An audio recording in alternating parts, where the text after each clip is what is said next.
Spoštovani diski, cenjene ploščice, Luka in Jaka, hladna kot bremze svetovnega prvaka.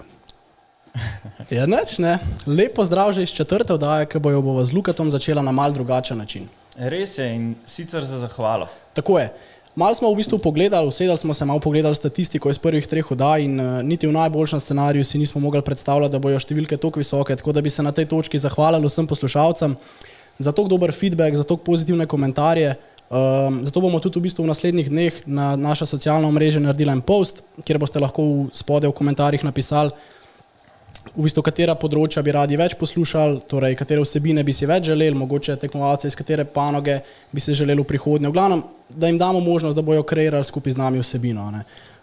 To pač bomo naredili zaradi tega, ker se ta oddaja dela za poslušalce in jim je njihovo mnenje najpomembnejše. Ne. Tako je, ja. Zdaj druga zahvala gre pa seveda našemu današnjemu gostu, 4-kratnemu svetovnemu prvaku in pa enemu izmed najuspešnejših motokrosistov v vsej zgodovini. Tako je, Tim, dobrodošel v studiu in pa res hvala, da si se odzval in da boš danes naš gost. Dober dan tudi vama, vsem poslušalcem, res veseljem sem se odzval, tako da upam, da bomo preživeli res dobro 1 uro skupaj. Jaz sem siguren. Jaz sem siguren, da bo super. No, začeli bomo pa s trenutno kar najbolj vročim dogajanjem in sicer Supercrossom. Ja. Zihar, prva dirka je za nami, Zihar si spremljal, kako te, si bil presenečen nad izidom? Ja, sem spremljal. Dejansko malo sem bil presenečen, saj nisem si mislil, da bo lahko Barša zdržal te pritiske, kakšne je imel, pač vsi so pričakovali, da bo zmagal 3. zaporedoma to otvoritveno tekmo v sezono in to mu je tudi uspelo. Odpeljal je res vrhunsko, od hit racea do main eventa, tudi zmagal, dobil to tekmo, tudi Ken je dobro vozil. Dejansko nekatera imena so imela, naprimer Tomak, Vep je tudi imel nekaj težav, malo slabši rezultat, ampak to še le samo začetek, sezona bo res zelo dolga. Tako da mislim, da bo zanimivo. No. Pa sva z Lukatom rekla tako, da te bova zdaj izvala, pa da še vsak napove unga, ki misli, da bo prvak, pa unga zgubi časti večerjo po sezoni. A si upaš? Ja, upam. Zmena. Ajde, pa ti dava prednost. Na koga bi stavil? Jaz upam, da bo to Rogzen, saj v preteklih sezonah je imel veliko smole s poškodbami, brzina je bila vedno prisotna, ni pa še sestavil ene res vrhunske sezone skozi vseh 17 tekem, tako da jaz upam, da bo on. No. Kaj pa ti praviš, Luka? Ne vem, jaz bom stavil Weba. Weba. Mislim, pred prvo dirko se mi je zdelo, da bo on. No. Tako da bo ostal pred tem, bomo pa videli, no, ker vsi so res tako dobri, da bo kar dosti sreče. Zdaj sta mi favorite, sta mi pobrala, ne? Ja. Pa bom rekel, kaj pa če vam reči, mogoče Muskvin bi si po mojem tudi že po vseh teh letih zaslužil. No. Ja. Pa tudi zdaj na vodni dirki se je kar dobro pel, tako da ajde, bom rekel Marvina. Nobeni pa Tomaka vzel, zanimivo. Ja, ni nas prepričal po tej prvi dirki. Si se pa nekaj Supercross dirk udeležil tudi že sam, ne? Tako v Evropi kot tudi v Ameriki. Daj nam malo piš, kako je bilo vse skupaj. Ja, odpeljal sem nekaj teh Supercrossov v Evropi, od Brsija, potem Genova, tudi Arnhem sem odpeljal, na Nizozemskem je bila ta tekma. Tudi tisti SMX, ko je bila samo ena tekma, ko je organiziral Ustream in so prišli tudi Američani. Drugače pa sem se 2-krat, leta 2017 in pa 2019, udeležil Monster Cupa. To je bila res ena boljših dogodivščin, bom rekel. Dejansko šel sem tja po končani naši sezoni tukaj v svetovnem prvenstvu in res sem šel tja samo uživati. Odpravili smo se tja 2 tedna prej, leta 2019, 2 tedna prej, naredil sem par testiranj, probal res prave Supercross amortizere, kateri so res zelo trdi in se razlikujejo od naših motocross amortizerov, ko dan in noč. Ja. Tako da sem rabil nekaj dni, da sem se privadil. Potem pa na tekmah je šlo kar vredno. No. Tako sem rekel, v tekmu sem šel brez nekih velikih pričakovanj, šel sem tja uživati, pač uživati v tem spektaklu, katerega Američani znajo narediti. In tudi rezultati so bili dobri. Mislim, da sem bil 7. in pa 2-krat 4. za skupno 5. mesto. Tako da je bilo fajn. No. Itak. Ja, meni se pa, mislim, ful mi je v spominu ostal, da si pa tudi s Carmichaelom treniral, no, sicer na njegovi farmi tudi. Kaj pa tudi nekaj posebnega. Ja, res je. To je dejansko vse skupaj pač bila ideja Foxa, saj smo oba dva voznika Foxa in potem so pač želeli narediti neko zgodbo skupaj, tako da sem šel takrat je bil, mislim, da GP v Charlotte ali nekaj tega. In takrat sem šel en teden prej tja, pač smo bili tam na njegovi farmi, se družili, snemali, tako da bilo fajn. No. Sigurno, itak. Se pa spomnim, ker sva pred nekaj leti midva skupaj delala intervju, pa je bilo takrat ful enega govora o tvojem odhodu v Ameriko, da boš tam vozil, pa se mi zdi, da je z leti ta želja vedno manjša. Ja, bom rekel, da še ta želja vedno prisotna, ampak ne v tolikšni meri, kot je bilo to mogoče 4-3 leta nazaj. Dejansko tu v Evropi sem res našel dom, bom rekel, res se počutim v tej ekipi HRC pod okriljem Gariboldija kot doma, zastopim se res zelo dobro z vsem osebjem. Dejansko so mi vsi ljudje, pač celo osebje kot neka družina že, saj sem za njimi že od leta 2014, ogromno sezon smo že skupaj prevozili, bom rekel, tudi z veliko uspehov skupaj osvojili, tako da mogoče iz tega vidika, mogoče ta želja po Ameriki se vsako leto mogoče malo bolj ohlaja. Ja, mislim, zikar bi te bilo super videti, kakšni super cross ali pa motocross tekmah. Ni še odpisano. Ja. Tak da. No, pa če gremo zdaj malo na zgodovino in otroštvo, kater je tvoj prvi spomin, ki ga imaš na motorju? Prvi spomin je dejansko, ko sem se prvič sedel na motor in tudi pelal. To je bilo, ko sem bil star 2 leti in pol. Ja. Bilo je na Rabo. Tam je pač smo imeli ene kolege, ko je imel pač en motor, 50 kubično Hondo, in jaz sem že takrat pač skakal okoli motorjev, in to je pač ata videl in me posedel na motor, pokazal, kje je gas, kje so bremze, in dejansko sem se začel voziti in od takrat se je pač to vse skupaj začelo. Potem za Božič isto leto sem dobil svoj prvi motor, PV Yamahico, in od takrat naprej vsak dan se je bilo treba voziti. Ata me je mogel dol vleči iz motora, saj bi se vozil pač cele dneve. Tak da, ja. Ampak praviš, da prvi motor, mislim, na kjerega si se usedel, je bila pa že Honda, ne? Ja, Honda, zanimivo. Ampak že kot otrok si nastopal v tujini, zdaj nastopanje na mednarodnih dirkah, pa uveljavljanje svojega primka, pa prebijanje tudi na sam vrh, je v bistvu kar velik finančni zalogaj, ne? Kako ste se spopadali s tem? Kako je bilo v bistvu v tistih letih? Ja, ni bilo enostavno, bom rekel. Sploh, če prihajaš iz neke države, v kateri motocross mogoče ni zelo popularen, mogoče Slovenija sigurno ni bila v preteklosti velesila motocrossa. In ni bilo enostavno, no, saj vemo, da pač mogoče Nizozemci, ne vem, Belgijci, Italijani, Španci, Francozi so imeli mogoče boljše pogoje, kot pa smo jih imeli mi v Sloveniji.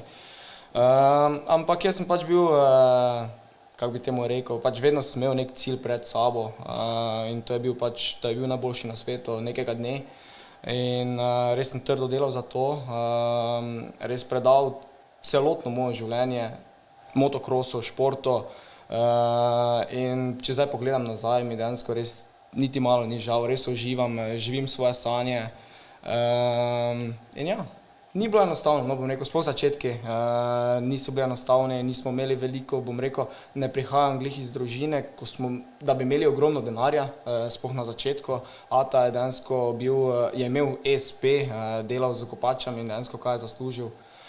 Je vse vložil v motocross, za potovanja, za nove motorje, In potem pač iz leta v leto rezultati so prihajali, potem sploh, ko sem prišel v 125 kubično kategorijo, takrat se že lahko pokažeš timom, saj pač tekme so na istem prizorišču kot za svetovno prvenstvo in od takrat naprej so me začeli pač spremljati manjše ekipe na začetku in potem sem prišel v to HRC ekipo in tako je bilo. Ja. Pa se ti zdi, da ima denar v tem športu res preveliko vlogo, pač vsaj na začetku?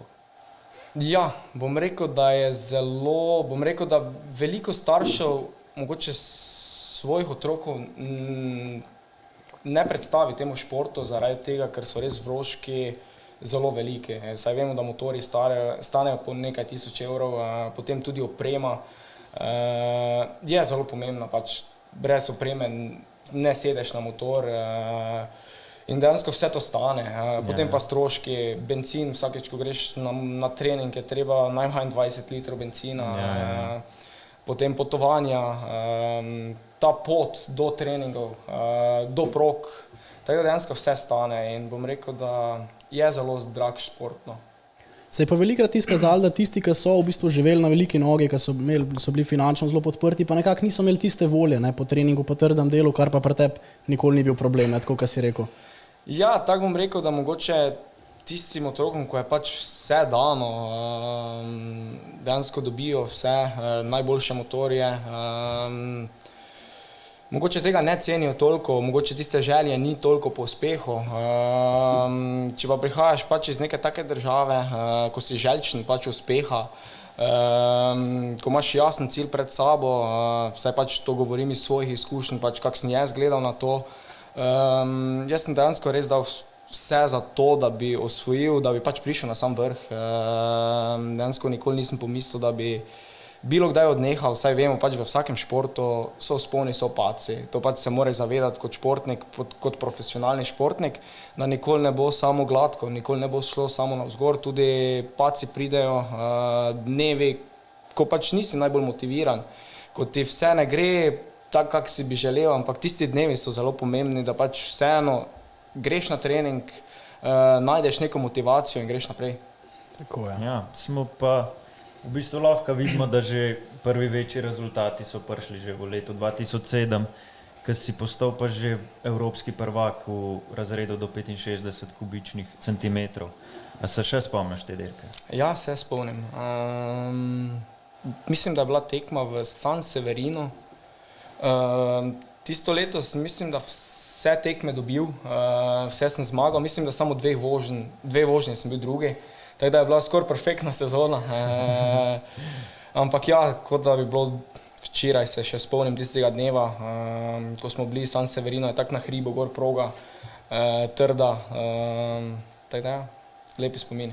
Si pa potem 2009 si postal pa še evropski prvak do 85 kubičnih centimetrov in prej si v bistvu tudi že odgovoril na eno naslednje vprašanje, kaj je bilo, kdaj misliš, da si postal zanimiv za ekipe pa za sponzorje, ne? V bistvu si res že po rosnih letih na nizu kar nekaj zelo vidnih rezultatov.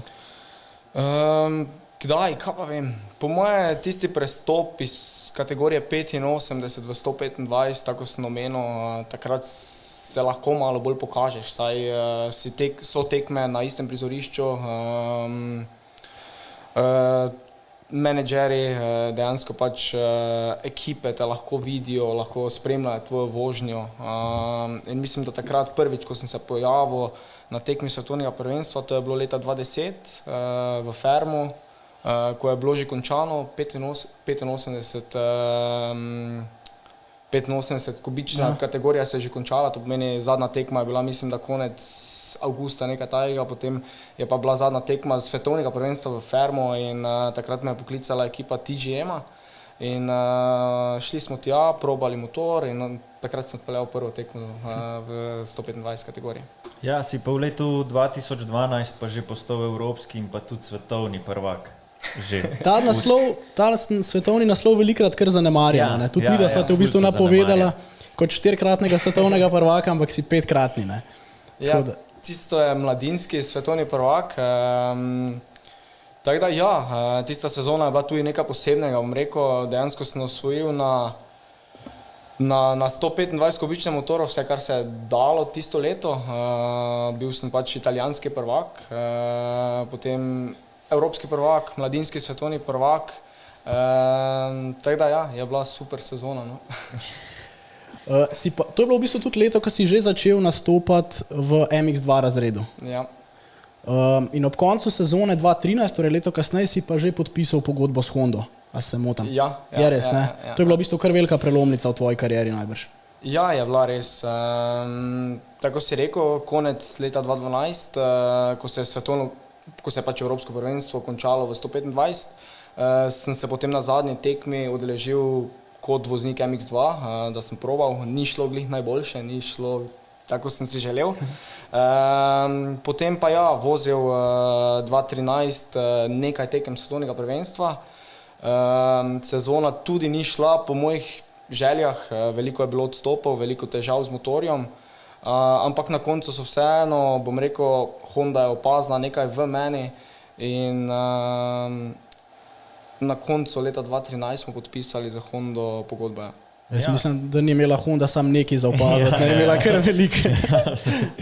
No, v letu 2014 je bila pa tvoja prva sezona iz Hondo in v prvenstvu si končal že na skupnem 5. mestu v MX2 razredu. So pa bile tudi prve stopničke v svetovnem prvenstvu, se jih spomniš? Ja, se spomnim. Bilo je v Materle Basin. Bil sem tretji. Dejansko par tekem prej je vedno bilo tako, da mi je uspela ena vožnja dobra, to pomeni eno vožnjo sem bil tretji, druga vožnja sem pa vedno nekaj, naredil napako, padel, tako da se mi nista poklopile obe vožnji, da bi lahko stal na stopničkah. In tista tekma je bila prva, ko sem pač konstantne dve vožnji naredil, mislim, da sem bil četrti pa tretji za skupno tretje mesto. In res občutek je bil nepopisen. Saj na koncu leta 2014, ko sem se boril za 17, za nekaj točk, bom rekel, za 17, 18 mesto, so bile to moje sanje, da bi enkrat pač stopil na stopničke in leto kasneje mi je to uspelo in od takrat naprej je vse šlo navzgor. Tudi tisto samozavest sem pridobil, začel voziti tako znam in sezona je šla zelo dobro. Proti koncu sem tudi osvojil par stopničk in na koncu končal na 5. mestu. Velikrat poudarjaš zdaj, velikrat se ti zastavil to vprašanje, kje je tvoja najljubša proga in vedno odgovoriš glih Materle Basin. A imajo te stopničke kaj zraven? Najbrž imajo, ne? Malo pa. Sigurno je. Ok, poj pa sledilo leto 2015, ne? Tega imaš pa sigurno sploh v posebnem spominu. V bistvu si prvič postal svetovni prvak, torej v MX2 kategoriji in to se je zgodilo v Glenhelnu. Daj nas malo popelj čez one občutke, najbrž. Sansko. Noro, bom rekel. Na začetku sezona se ni najbolj začela, imel sem veliko težav, kar veliko odstopov. Mislim, da do polovice sezone sem nabral 3-0 ali 4-0, nekaj takega. In dejansko nismo več niti študirali o končni uvrstitvi, dejansko cilj je bil, da gremo na vsako tekmo, da odpeljam tako znam, da pravim voziti sproščeno. In tako sem tudi pač jemal vsako tekmo in zadnjih par tekm se je res začelo vse sestavljati. Začel sem voziti konstantno, ko sem bil na stopničkah, tudi dobil par Grand Prixov in na koncu tudi osvojil ta naslov, kar je bilo res nekaj nepopisnega, dejansko sanje so se mi uresničile. Ogromno smo naredili tudi za Hondo, saj je Honda leta 2014, ko so podpisali z mano, je prišla po 20 letah z MX2 motorjem nazaj kot tovarniška ekipa.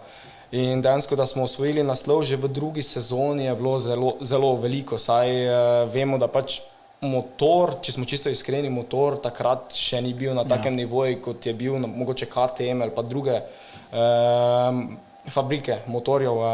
Tako da smo res bili zelo zadovoljni vsi, se nam je uspelo nekaj neverjetnega. No. Jaz se spomnim glih v Glenhelnu, ko je res dolga štartna ravnina na štartu, ko si štartu iz rampe ven potegnil, pa so šli pa samo vsi naprej. Tako da najbrž je bil glih zaradi tega pač ta naslov še slajši, ne? Ja, res, vedel, da so imeli drugi mogoče v tistem času malo boljše materiale, ampak si jim vsem pokazal. Ne?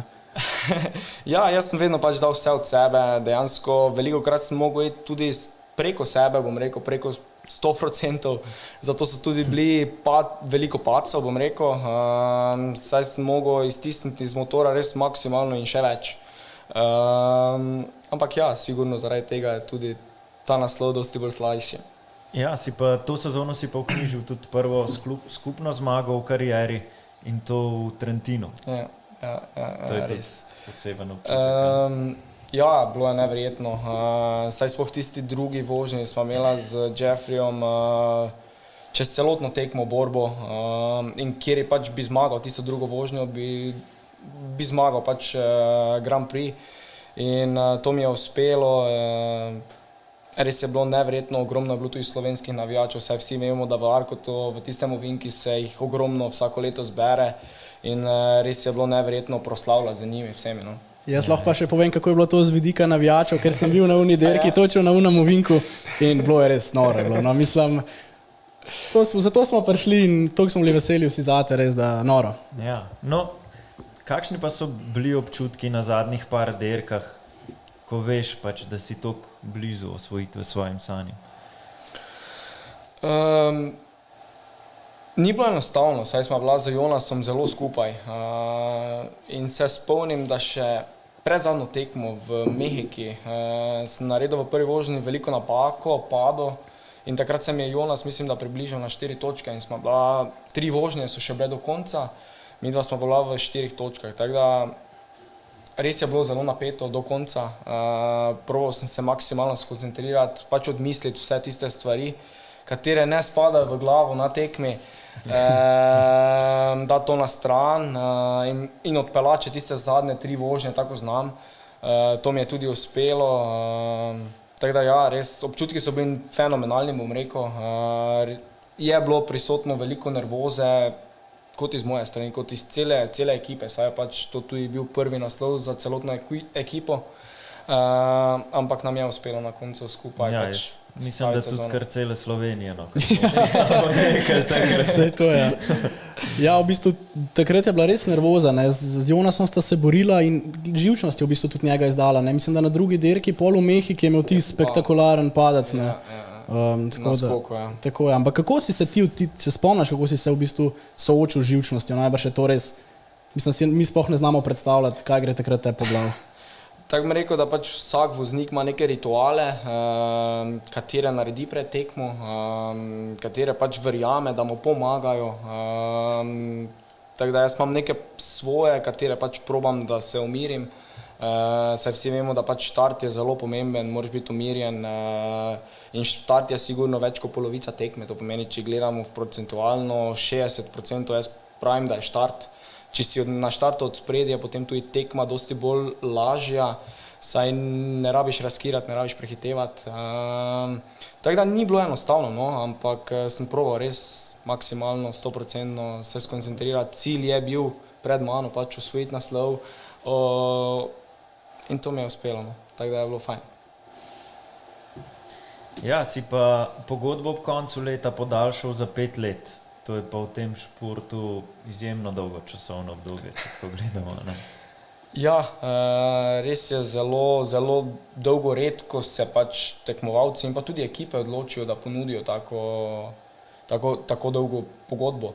Dejansko jaz sem bil zelo zadovoljen za Hondo in to pogodbo smo tudi podpisali. Tako sem že omenil velikokrat, pač v ekipi se res počutim zelo dobro in dejansko je nisem želel zamenjati. Imeli smo že pač neke plane za prihodnost, saj pač po tej osvojitvi naslova svetovnega prvaka smo vedeli, pač cilj je bil pač osvojiti ta naslov v MX2 in potem selitev v MXGP. Ni važno tudi, če sem star 19 let in potem smo to tudi izpeljali. Tako da ja, za Hondo je res super občutek, dejansko res vidiš, da pač vsi dajo tisti maksimum od sebe, res vlagajo veliko v to, razvijajo motorje, da bi se voznik res vrhunsko počutil na njem, dejansko probajo, pač bilo kar rečeš, da bi probal, ti to pač ustrežejo in naredijo in zato sem se tudi odločil, da bom potem ostal pri tej ekipi. Ja, v bistvu si bil s temi rezultati najbrž zelo zanimiv za vse ekipe, ne? Ja. Prav glih odnosi in pa pač to delo ti toliko ustreza, oziroma ti ustreza še zdaj, ne, da je bil to razlog, da si vstal pri Hondi? Ja, res je. Ogromno je bilo povpraševanj, ponudb, ampak ja, pač pristop k delu res so zelo profesionalni. Bom rekel, da Japonci so posebni ljudje, dejansko zelo tihi, pridni, razvijajo vedno za naprej. Dejansko si misliš, da ko dobiš motor, sploh ko dobim motor na testiranje, mogoče za naslednjo sezono, novembra vedno se testiramo za naslednjo sezono, kaj bomo vozili. In ko dobim ta motor, si mislim, to je to. Ne vem, kaj bi lahko še izboljšali, ampak vedno pridejo z nečim novim. In to me vedno pač preseneča in res sem vesel in da vidim, da pač vsi želijo uspehov, da smo pač na enaki valovni dolžini, da pač vsi si želimo zmagati in to je to. No, tako kot si že prej rekel, si se pa 2016 pa že preselil v elitni razred MXGP. Kako to pač, da si se za ta prestop odločil tako hitro? Ja, glede na to, da bi lahko šel stov v MX2 razredu, ne? Tako bi rekel, da sam, že ko sem nastopal v MX2 razredu, to pomeni od leta 2013 sem vedno treniral z močnejšim motorjem. To pomeni, vozil sem tekme z MX2 motorjem, to pomeni 250 kubičnim, treniral pa sem skozi 450 kubičnim motorom. To pomeni, moja sezona je izgledala, vsi treningi 450, dejansko sobota, nedelja 250, kak sem prišel nazaj domov, je že bilo 450. In dejansko sem se dosti bolj počutil doma z močnejšim motorjem. Sam sem tudi malo višji voznik, malo težji in na šibkejših motorjih se to pozna. Na 450 kubičnih motorjev, ko pa ima pač moč, če si le sposoben ga voziti skozi 35 minut na polno, za mene je motor res perfekten. Ne vem, jaz res uživam dosti bolj, ko vozim 450 kubični motor. In od takrat, ko sem prvič testiral 450 do zdaj, se še nisem sedel nazaj na 250 kubični motor. Zanimivo. Mene pa zanima, kaj si v bistvu na prvi dirki, torej v Katar, torej prva dirka leta 2016, kaj si takrat ti pričakoval od sebe? Kam si mislil, da lahko posežeš rezultatsko?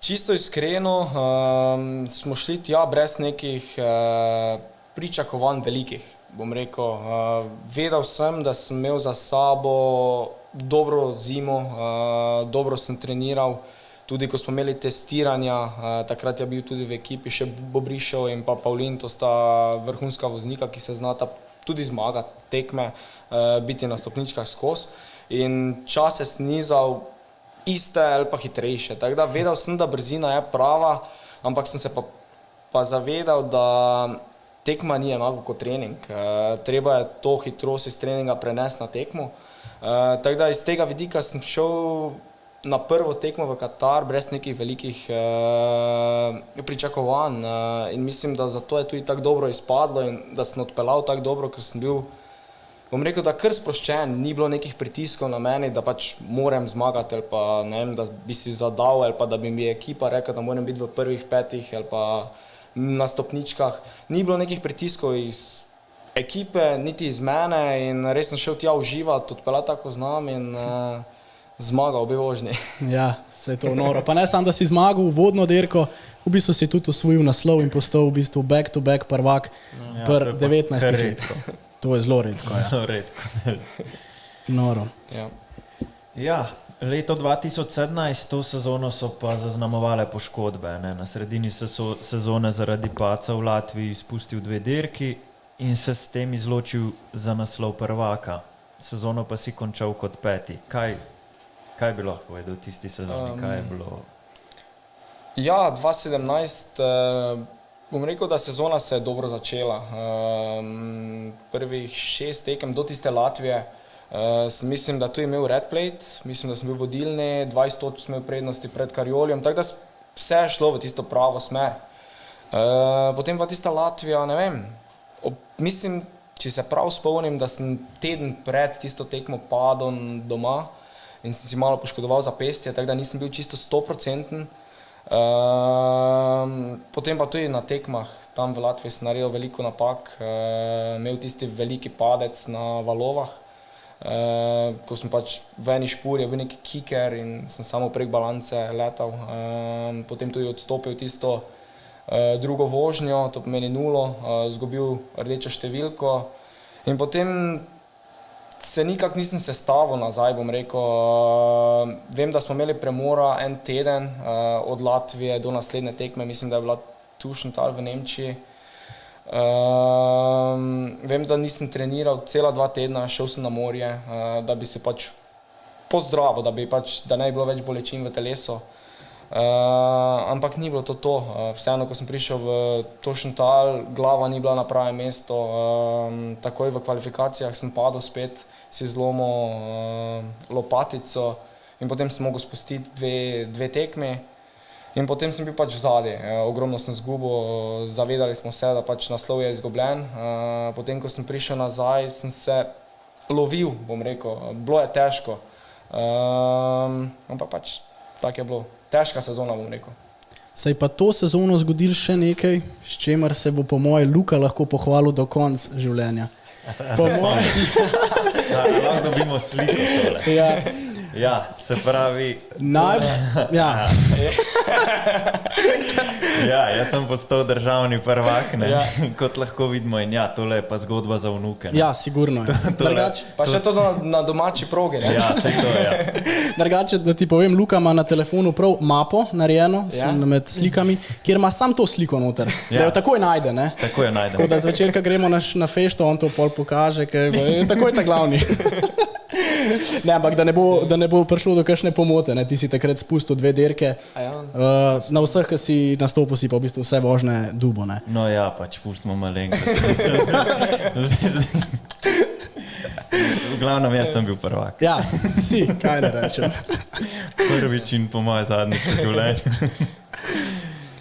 Zdaj pa leto 2018 se v bistvu tudi ni začel glih najboljša, ne? V bistvu v Mantovi na pripravljalni dirki, na dirki italijanskega državnega prvenstva odprtega, si v bistvu ful grdo padel. En skok si res predelat skočil. Kaj se je zgodilo v bistvu na tistem skoku? Malo nam opiš. Ja, tisto leto bom rekel, da priprave niso bile glih tiste najboljše. Pripravljam sem se normalno, ampak vseeno ni šlo vse v tisto pravo smer. Tudi odločil sem se, da ne bom odpeljal vseh tekem za italijansko prvenstvo, teh pripravljalnih tekem. Na koledarju so 3 tekme, jaz sem se odločil, da bom odpeljal samo eno, zadnjo v Mantovi in potem se bi naj začelo svetovno prvenstvo. Že to je bila velika napaka, bom rekel, saj je bila to tretja tekma od teh 3. Saj drugi vozniki so že imeli 2 tekmi za sabo, so že bili malo sproščeni, že bili v tistem ritmu. Jaz sem prišel tja na prvo tekmo v sezoni za mene in mogoče malo me je zategnilo, potem vsi poznamo tisto Mantovo in tam je dolgi levi ovinek, ogromno brzine preneseš tja in tam sem se naslonil v bando in mnogo mi je potegnil dol iz tačke. In ko mi je to naredilo, me je dejansko celega potegnil nazaj, krmila nisem spustil, ampak sem samo nabil gas in takrat sem res šel predaleč. Ampak ja, padec je bil res grd. Dejansko vse se spomnim, še zdaj se tistega občutka, vem, kaj sem v zraki študiral, predno sem dal dol. Dejansko takrat se mi je čas, dejansko je šlo tako počasi vse, da sem premleval, kaj naj naredim, naj ostanem na motorju, naj dol skočim. Potem sem študiral, če dol skočim, mi bo noge polamalo, če ostanem na motorju, so vseeno amortizeri. Dejansko vse ti gre po glavi v tistem in potem se samo spomnim, da sem se zbudil v bolnici.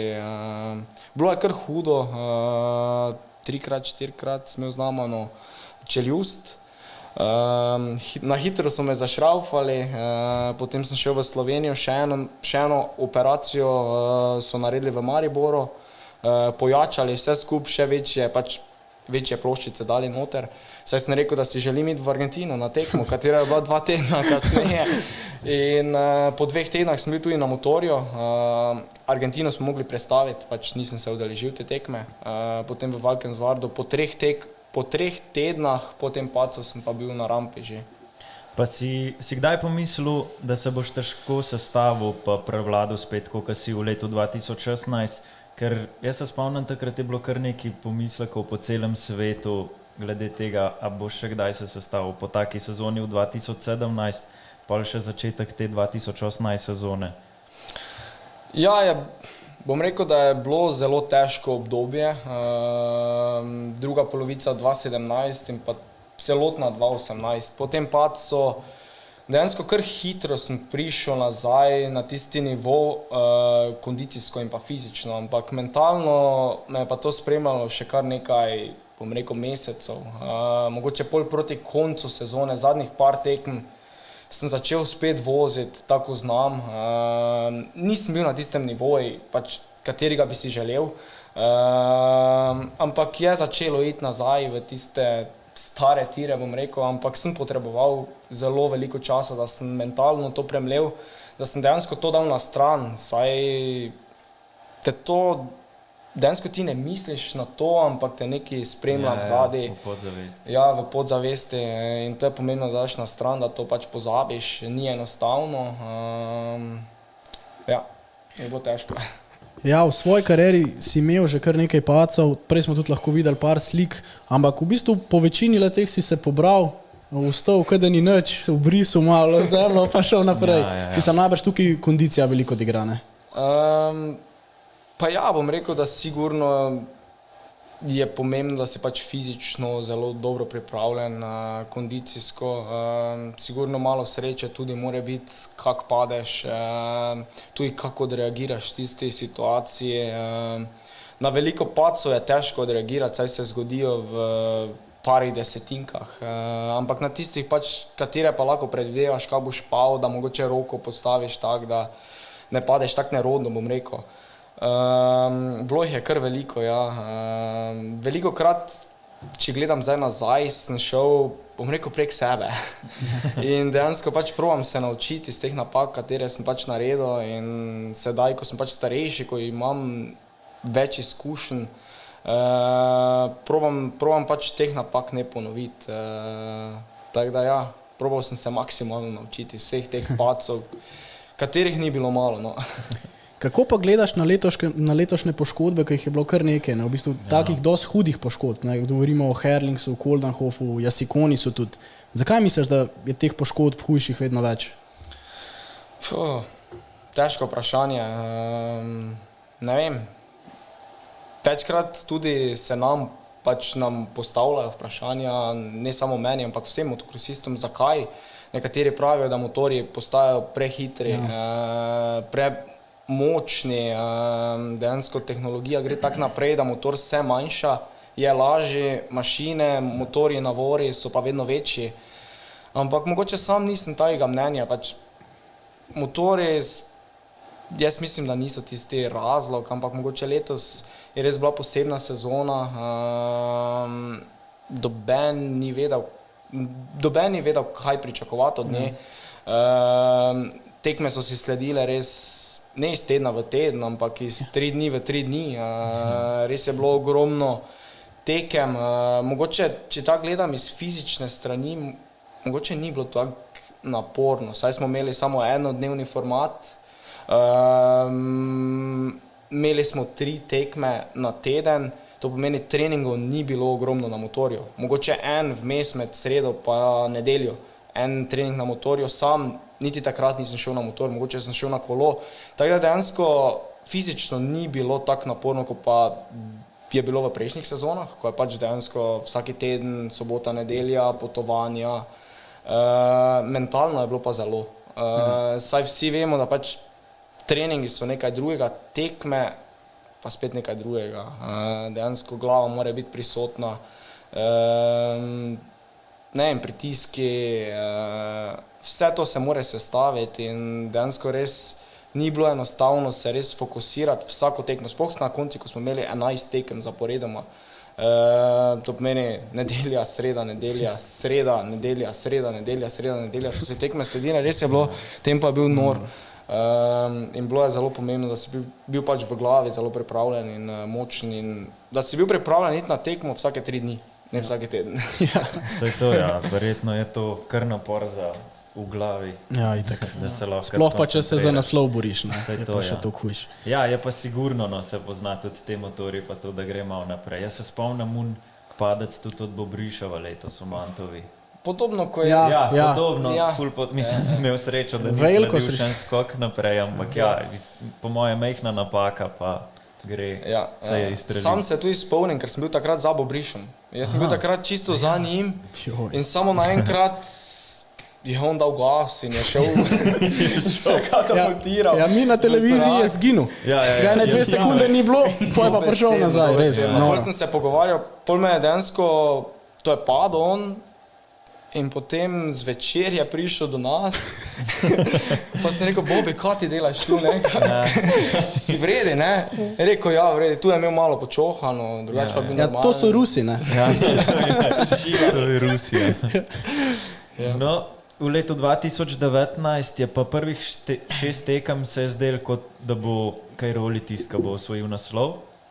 No, pol si se pa ti sestavil, v bistvu pa si začel pritiskati na Antonija, ki pa ni zdržal tistih pritiskov in pa sem še sledila tvoja prevlada, pa uživanje gledanja dirk, kak si jih ti dobil.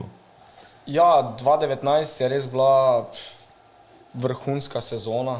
Bom rekel, moram povedati, da pač veliko sem naredil sprememb. Saj, ko se je pač sezona končala 2018, sam pri sebi sem vedel, da je nekaj treba narediti. Pač to ne gre v pravo smer, 2 sezoni sta že bile taki, s katerimi nisem bil zadovoljen. In vedel sem, da je treba nekaj spremeniti. Naredil sem kar veliko sprememb, kot pač na pripravah in tudi pač v privat življenju. In pač koliko sem potem videl, se je vse to obrestovalo, res sem vesel, da sem se odločil za te stvari. Bom rekel, da trening sem prestavil v višjo brzino, tudi mogoče dosti bolj sem začel gledati na hrano, kaj v preteklosti nisem in bil sem res zelo presenečen nad rezultati, saj dejansko noben si ne more misliti, koliko hrana naredi, da pač ti ješ pravilno, da daš stvari v sebe, ki pač imajo neke vrednosti in to zelo pomaga, sploh na takem vrhunskem nivoju, ko so dejansko, ko odločajo čisto minimalne razlike. Tako da ja, imel sem vrhunsko pripravljalno obdobje, potem sezona se je začela v redu, bom rekel, nisem bil na tistem 100%, nisem bil na tistih 100%, tako da po nekih tekmah, po 4 Grand Prixah, to je bilo mislim, da v Arkotu takrat, ko mi je res uspela dobra vožnja, obe vožnje, no, res smo imela dobre betle z Tonijom, obe vožnje in od takrat se je začelo vse sestavljati, tisto samozavest sem dobil nazaj, saj do tiste tekme, mislim, da je minilo 1 leto in pol, odkar nisem stal na najvišji stopnički in res sem pač hrepenel, potem pač želel sem si tisto zmago in ko sem pač to osvojil, potem se je začelo vse sestavljati, samozavest je bila zelo velika, začel sem uživati, voziti tako znam in potem na koncu osvojil naslov svetovnega prvaka. Zdaj pa, če se malo dotaknemo še lanske sezone, ki je bila pa sigurno čisto unikatna, pa mislim v primerjavi s prejšnjimi, ne? Polna nekih negotovosti, ugibanj. Tudi to najbrž ni bilo simpel, ne, v bistvu. Nenehno ste se mogli prilagajati situaciji, pa niste vedeli, kaj pričakovati, ne? Ja, res je bilo nekaj posebnega lansko leto.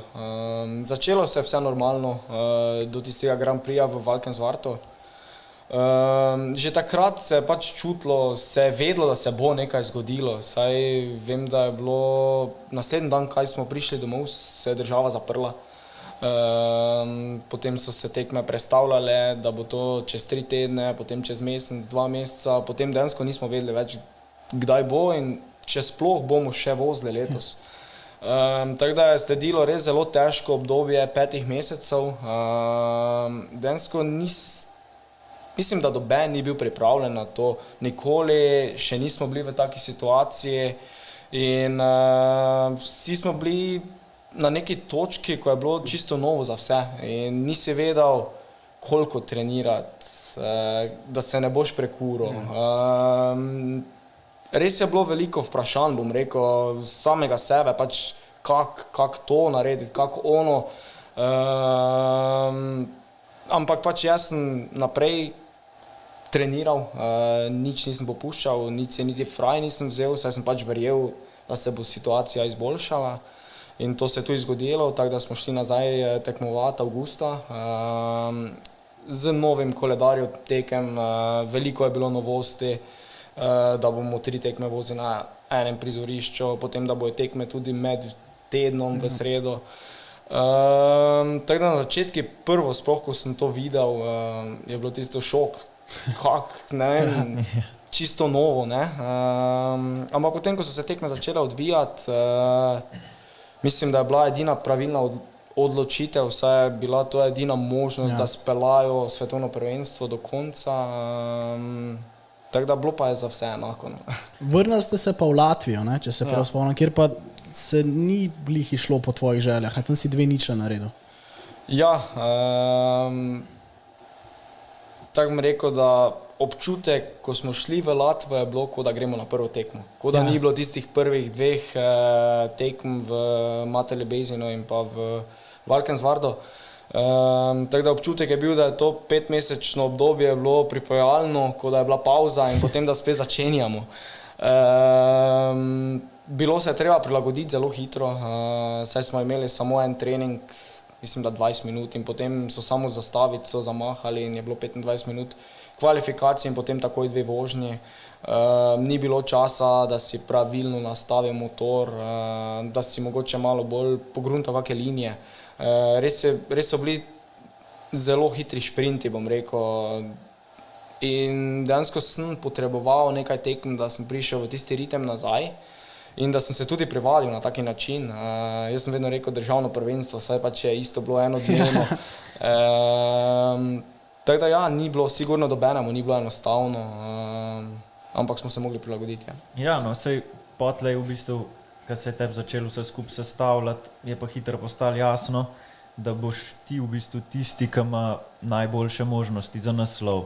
Kdaj v sezoni si se sam zavedel tega, da imaš? Tako bom rekel, da po tisti Latviji sem zgubil zelo veliko točk. Do tiste vožnje, do tiste prve 0, mislim, da je bila razlika 4 točke.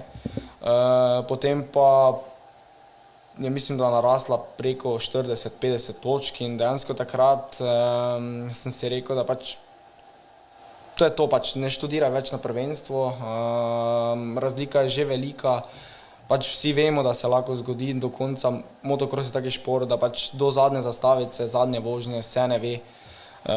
Pač jaz sem probal biti fokusiran še naprej, res dati maksimalno od sebe vedno in mislim, da takrat v Mantovi, ko sem dobil rdečo tablico,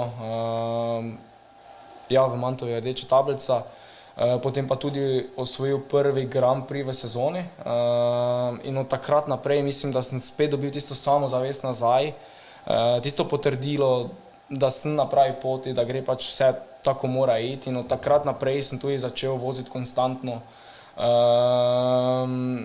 bil skozi na stopničkah in to je potem pripeljalo do še enega naslova. Ja, pa mene pa zanima, če lahko primerjaš občutke, v bistvu, ko osvojiš naslov, mogoče tega, ki si ga lani osvojil s tistim prvim leta 2015, ali ima vsak naslov za sabo neko svojo zgodbo, kako je s tem? Vsak naslov ima neko svojo zgodbo in pač neki poseben plac pri meni, bom rekel, težko je primerjati naslove. Saj vsaka sezona je nekaj posebnega, se dogajajo stvari, ki so unikatne, ki se ne morejo ponoviti. Tako da vsaki naslov ima neko posebno vrednost, sigurno tisti prvi je bilo pač uresničitev sanj. Potem 2016 drugi je bilo skoraj neverjetno, pač težko smo verjeli, da lahko to naredimo.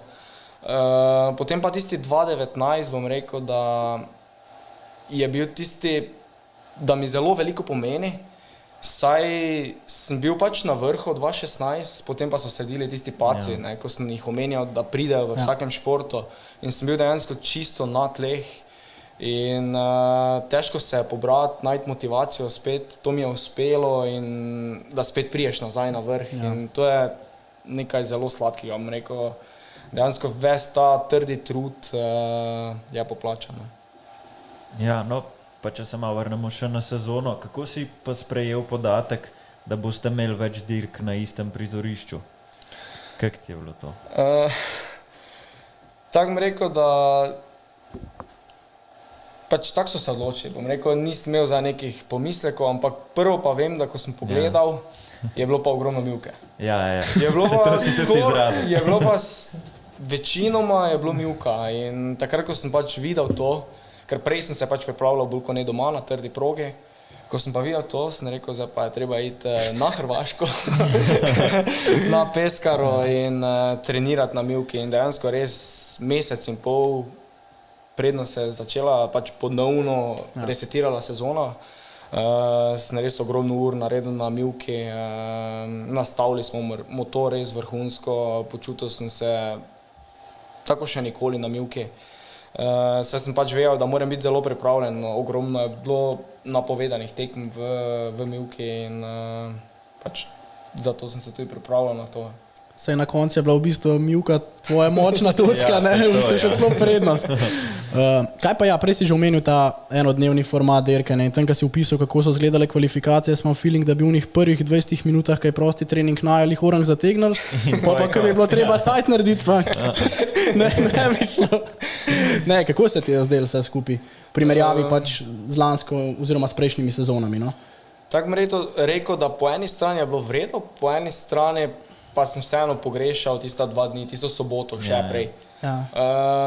Tako da, ja, pač sam vseeno mi je dosti boljše imeti 2 dni, saj v soboto imamo prosti trening, potem je time practice, to pomeni krogi na čas za kvalifikacijsko tekmo, potem kvalifikacije, potem še imaš warm-up jutro v nedeljo in potem 2 tekme, to pomeni, imaš dosti več časa na progi, dosti več krogov, dosti bolj, kako bi temu rekel, se lahko fokusiraš na nastavitev motorja, da res motor dela perfektno. Sedaj tega časa ni bilo, dejansko si šel, pač že na mitingu v soboto smo dejansko se posvetovali, kako nastaviti motor. Tako da dejansko smo probali ga nastaviti, tako je bil prejšnjo leto, moje, kako bi temu rekel, moje občutke smo probali dati, kaj mislimo, da je najboljše in tako smo šli na tisti trening. Saj smo vedeli, da nekih velikih sprememb, ne vem, amortizerov ne moreš menjavati v tistih 20 minutah. Mogoče par klikov, če zamenjaš, probaš, mogoče mehkejše, rebound in to je to. Tako da je bilo zelo na hitrco vse skupaj. Zjutraj, ko si se zbudil, si vedel, da zvečer bo vsega fertik. Tako da, ja. Državno prvenstvo, glavno. Točno. Koliko je bilo pa čudno nastopati pred praznim tribunam in nobenega slišati, nobenega navijača, naprimer, ko si se v Trentinu pelal mimo slovenskega ovinka?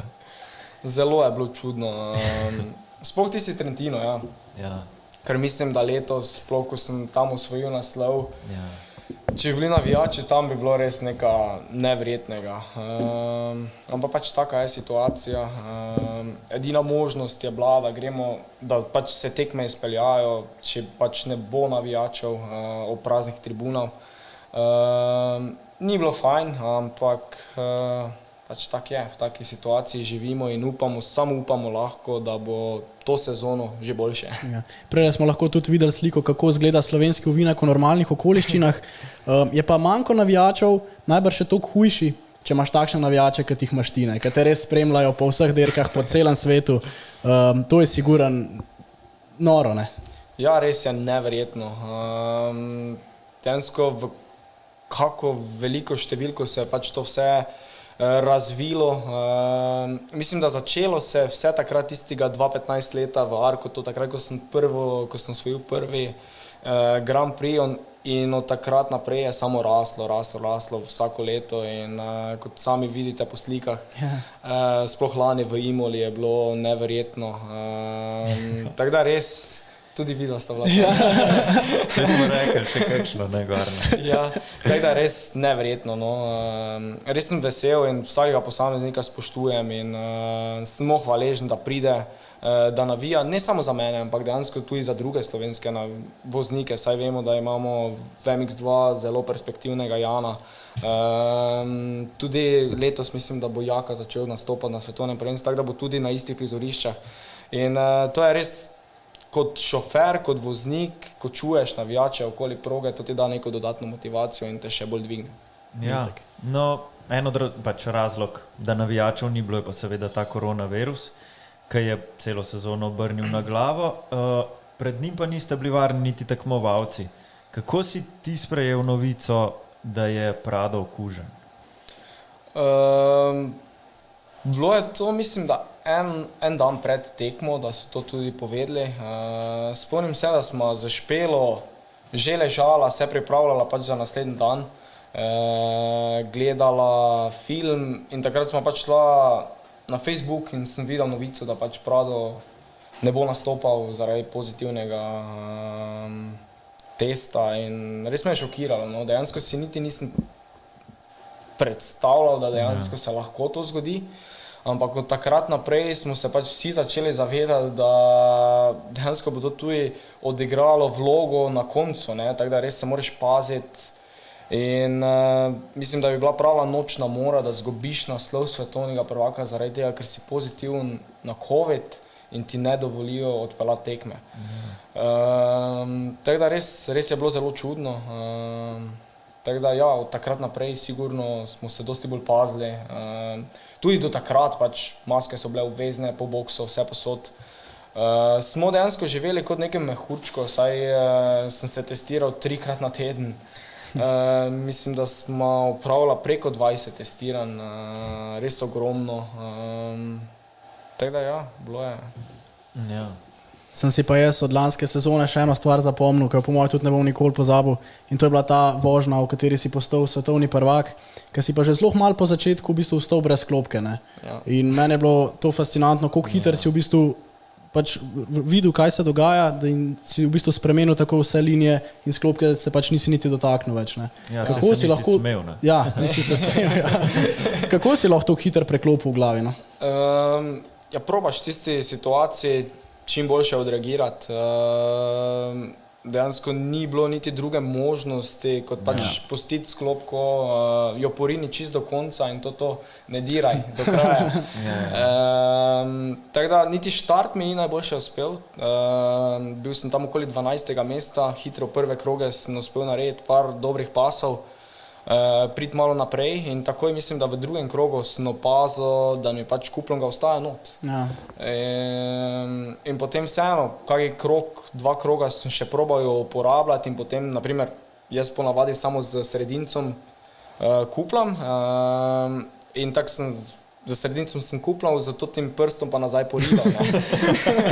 In dejansko bolj sem videl, da sem parkrat skoraj padel, je bilo kar riskantno. In sem se pač odločil, da bom pač pustil kuplongo na miro, probal voziti same zunanje linije, to pomeni, da neseš čim več brzine, da ne rabiš kuplonge, ker vemo, da Arko je zelo zaprta proga. In če greš notranjo linijo, skoraj nemogoče speljati ovinek, brez da se pač pritakneš kuplonge, ker ti motor ugasne. Tako da sem čisto spremenil linije, vse, začel voziti zelo hitro, tudi sam sem bil nad sabo zelo presenečen.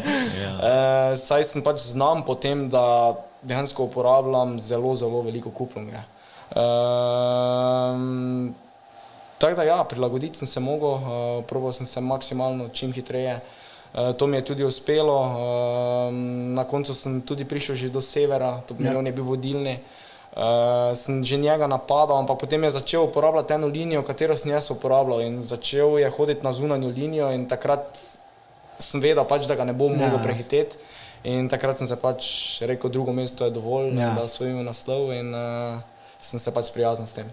To je bilo, res je bilo mojstersko. Jaz se spomnim na začetku, ko sem videl, da sklopka, pa sem rekel, ale, izrihtal se, pa vidim na koncu cilj, ko prideš, ko nisi mogel speljati, sem rekel, ne.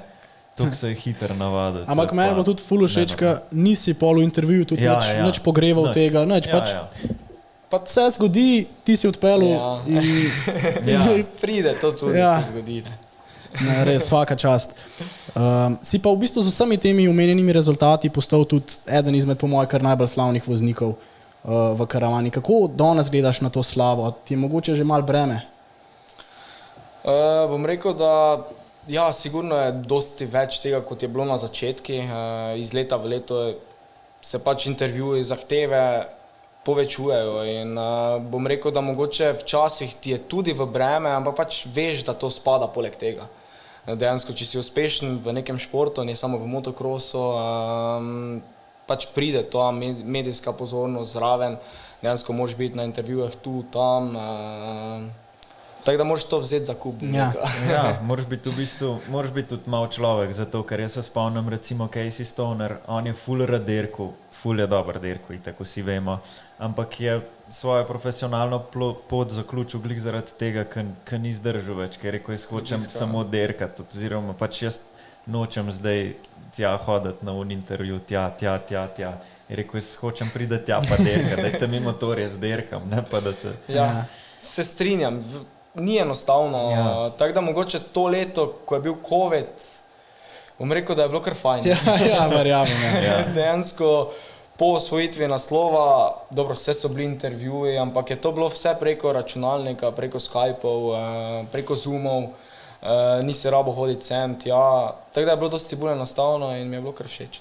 Ja, se mogoče kaj od tega ostane, no, mogoče bojo pa kaj vzeli. Ja. Jaz sem tudi gledal, glih Rocen je zdaj objavil, no, kaj je bil pred računalnikom, je čakal na intervju, Pa na ta malo. preskonferenco, Ja. pa ta malo ga Google, da je zaspal. Pa se je drl, moj dal hit dudo, da ne bo motil, pa gas.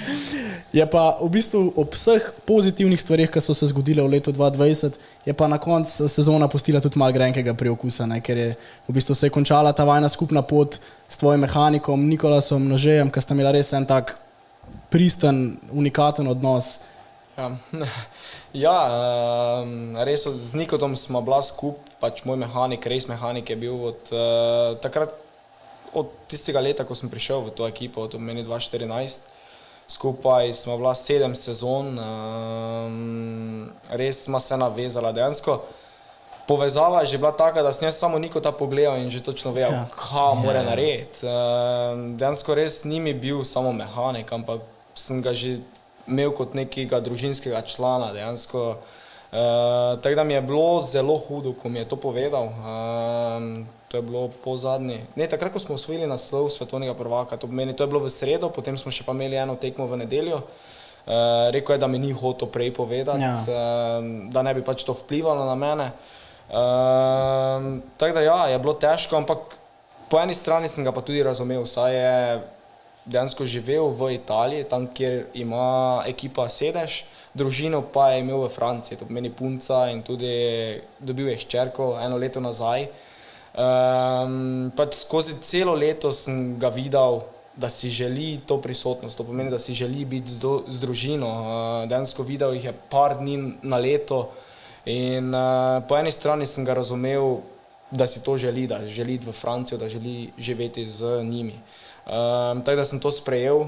Sigurno ni bilo enostavno, ampak sem podpiral pač njegovo odločitev, da se je tako odločil. Najbrž imaš pa zdaj tudi že mehanika, v bistvu novega mehanika, ne? Ja. Pa sta že, ja, ker povedal prosti. Ja, dejansko novi mehanik bo Aron, letos je bil, kako bi temu rekel, pomagač Nikota, to pomeni mu je pomagal. Ni čisto nov v ekipi, to pomeni, se poznama, je tudi full vredi fant, zelo mlajši kot jaz, zelo, kako bi temu rekel, precizen, res se zavzeme za delo, tako da mu lahko res maksimalno zaupam. Super. To je super slišati. No, zdaj pa zgodovino smo na hiter predelali. No, na hiter. Bi se pa zdaj rada še nekoliko osredotočila na dirkaški teden, da predebatiramo še tole. Kolikrat na teden si na motorju, ter kako redno treniraš v telovadnici? Čisto odvisno od obdobja, kje smo, če je to pripravljalno obdobje, to pomeni v tem času, ko smo sedaj, ali je to med sezono, tako da v tem času večinoma časa posvetim fizični in pa kondicijski pripravi. Saj to je tista baza, bom rekel. Dejansko, če ni telo na tistem nivoju, potem tudi na motorju ne moreš napredovati, ne moreš odpeljati cele tekme. Nevarno je, ne? Tudi nevarno je. Tako da dejansko sedaj treniram dvakrat dnevno, dejansko skozi. Treniram dvakrat dnevno, en trening je zjutraj, drugi popoldne. Večinoma so to na kolesu, tek, veslač, ogromno. Potem treningi v telovadnici. Tako da ja, tega je res ogromno sedaj. Na motorju ne treniram toliko. Ja. Fokusiral sem na motor sedaj v mesecu februarju, ko odpotujem na Sardinijo, kjer tudi opravimo, predno se tekme začnejo, zadnje tiste finalne teste, da je res motor pripravljen potem za iti na tekmo. Potem odpeljamo te pripravljalne tekme, 3. In potem je svetovno prvenstvo tu. Tako da, ja, tak je dejansko trening sedaj v pripravljalnem obdobju. Ja. No, sej, imaš pa v bistvu tudi kondicijskega trenerja, ne, Ja. ne pišeš si sam vsega pa... Ja, Boštjan Renko, sodelujemo od konca leta 2018, to pomeni takrat, ko sem naredil tisto spremembo, sem si rekel, prej sem vedno si sam nekako ustvarjal treninge, delal plane za treninge, z mojim očetom tudi, sva skupaj premlevala, ampak ko sem pač prišel na neko točko, sem rekel, da pač tu še lahko ogromno napredujem. In z Boštjanom smo pač od malega se poznamo, velikokrat je prišel na tekmo, tudi ko sem bil manjši, sem hodil, saj ima tudi fitness, sem hodil tja, se bolj ko ne zajebavati. Ampak ja, takrat smo pač prišla skupaj, smo se dogovorila in od takrat naprej skupaj treniramo in lahko samo vidno vidim, kako pač iz leta v leto postajam močnejši, dosti bolj fizično, kondicijsko pripravljen, teda res skupaj zelo dobro in pa trdo delamo. Ja. Ja, zdaj, kaj glih govora o kondiciji, ne, mi da imamo v bistvu veliko težav z arm pumpom, ne, ti najbrž teh problemov nimaš, ampak kakšne vaje proti arm pumpu delaš, no, ma boš pa pol povedal, ker se kamere ugasnejo, da ne bo... Konkurenti. Ja. Da za arm pump je najboljše, da si sproščen, to je to, dejansko arm pump dobimo zaradi tega, ker pač nisi sproščen, ker pač voziš pretrdo. To niti nima neke veze povezane z kondicijo ali pa kak si močen. Dejansko, če daš nekega bodybuildera, ko ima res vse mišice razvite, bo mogoče po pol kroga dobil arm pump zaradi tistega straha, ker je na motoru, ker balanco drži premočno. Ne sprošča pač rok. Ne smeva toliko držati v bistvu. Ja. Bolj sproščeno, ne? To je ful lahko reči, ne? Ja, ful lahko. Spet bo ključenca počela, ker bom šel probati. No, se pa, cel motoristični svet se pa sprašuje, kako lahko s treningi v bistvu na pretežno trdi progi dominiraš na mivki, kot je Lomal.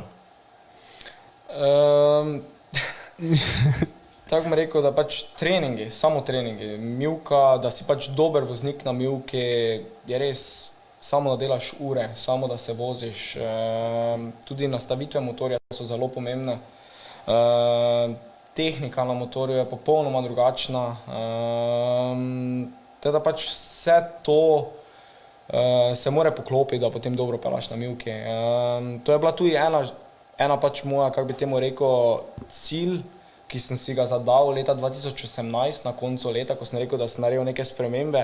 In to je bil en od teh pač izboljšati vse na mivki. Saj je pač to bila podlaga, katera mi je delala največ težav in ogromno sem zgubljal tam. In vedel sem, da lahko ogromno še napredujem. In zato od tistega leta naprej sem se res zelo fokusiral na treninge, na mivki, tudi kako nastaviti pravilno motor na mivki, tudi držo, pozicijo na motorju spremenil, saj vem, da pač na mivki mora biti pozicija na motorju dosti bolj nazaj, saj pač težo devaš nazaj, da je prvi del bolj kot ne samo plava preko. Tudi nastavitve motorja morajo biti bolj kot ne chopper style, to pomeni od spredaj malo više, od zadaj nižje. Razne take stvari, male, bom rekel, ki potem naredijo zelo veliko razliko, no, ko se voziš.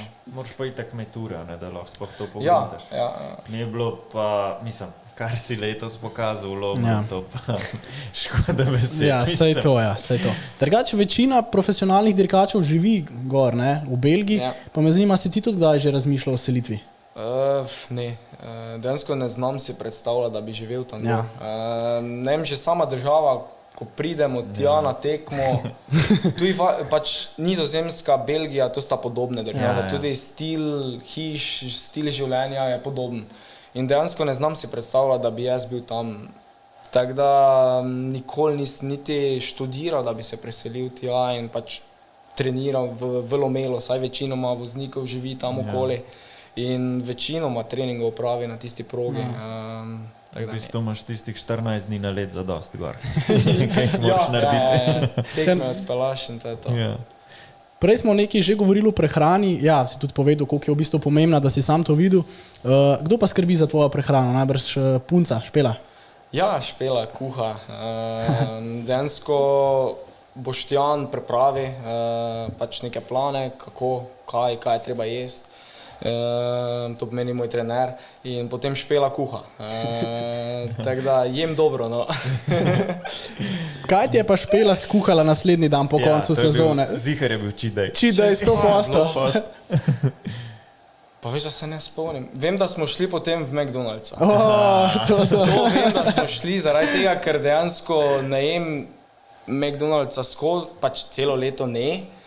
Edino tiste 3 tedne, ko jih imam v celem letu, ko je fraj, takrat pa. Evo, zdaj ne bom imel toliko slabe vesti naslednjič, ko bom šel, ko bom rekel, Tingaj se gre tudi v Meka. On sem 3 tedne, mi pa cel leta.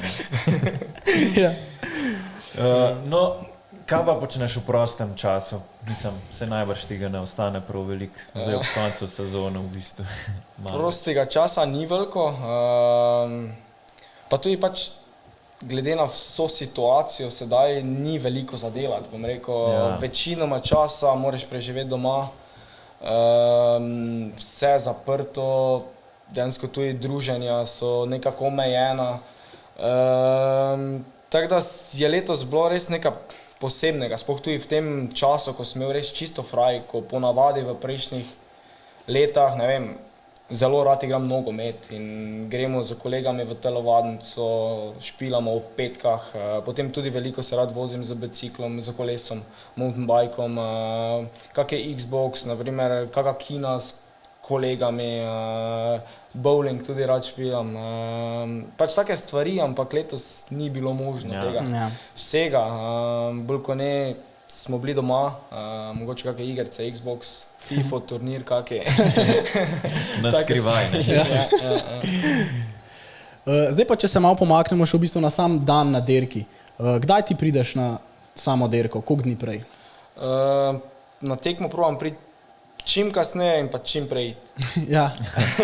To pomeni normalne, to pomeni ne leto 2020, to pomeni 2019, ko smo imeli še normalni urnik. Na tekmo pridem v petek, takrat v petek imamo ogled proge, meeting z ekipo, pač gremo skozi celoten motor, nastavitve, kako bomo pač začeli v soboto zjutraj. Potem razni intervjuji,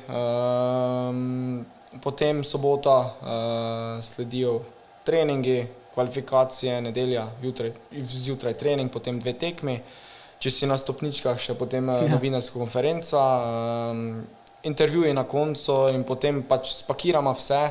Ponavadi vedno rezerviramo let zgodaj zjutraj, tako da sem v ponedeljek do 12, do 10-12 doma. Saj imam v ponedeljek pač čas za regeneracijo, to pomeni, ne delam prav veliko, mogoče grem na kolo regeneracijski, kako Turco.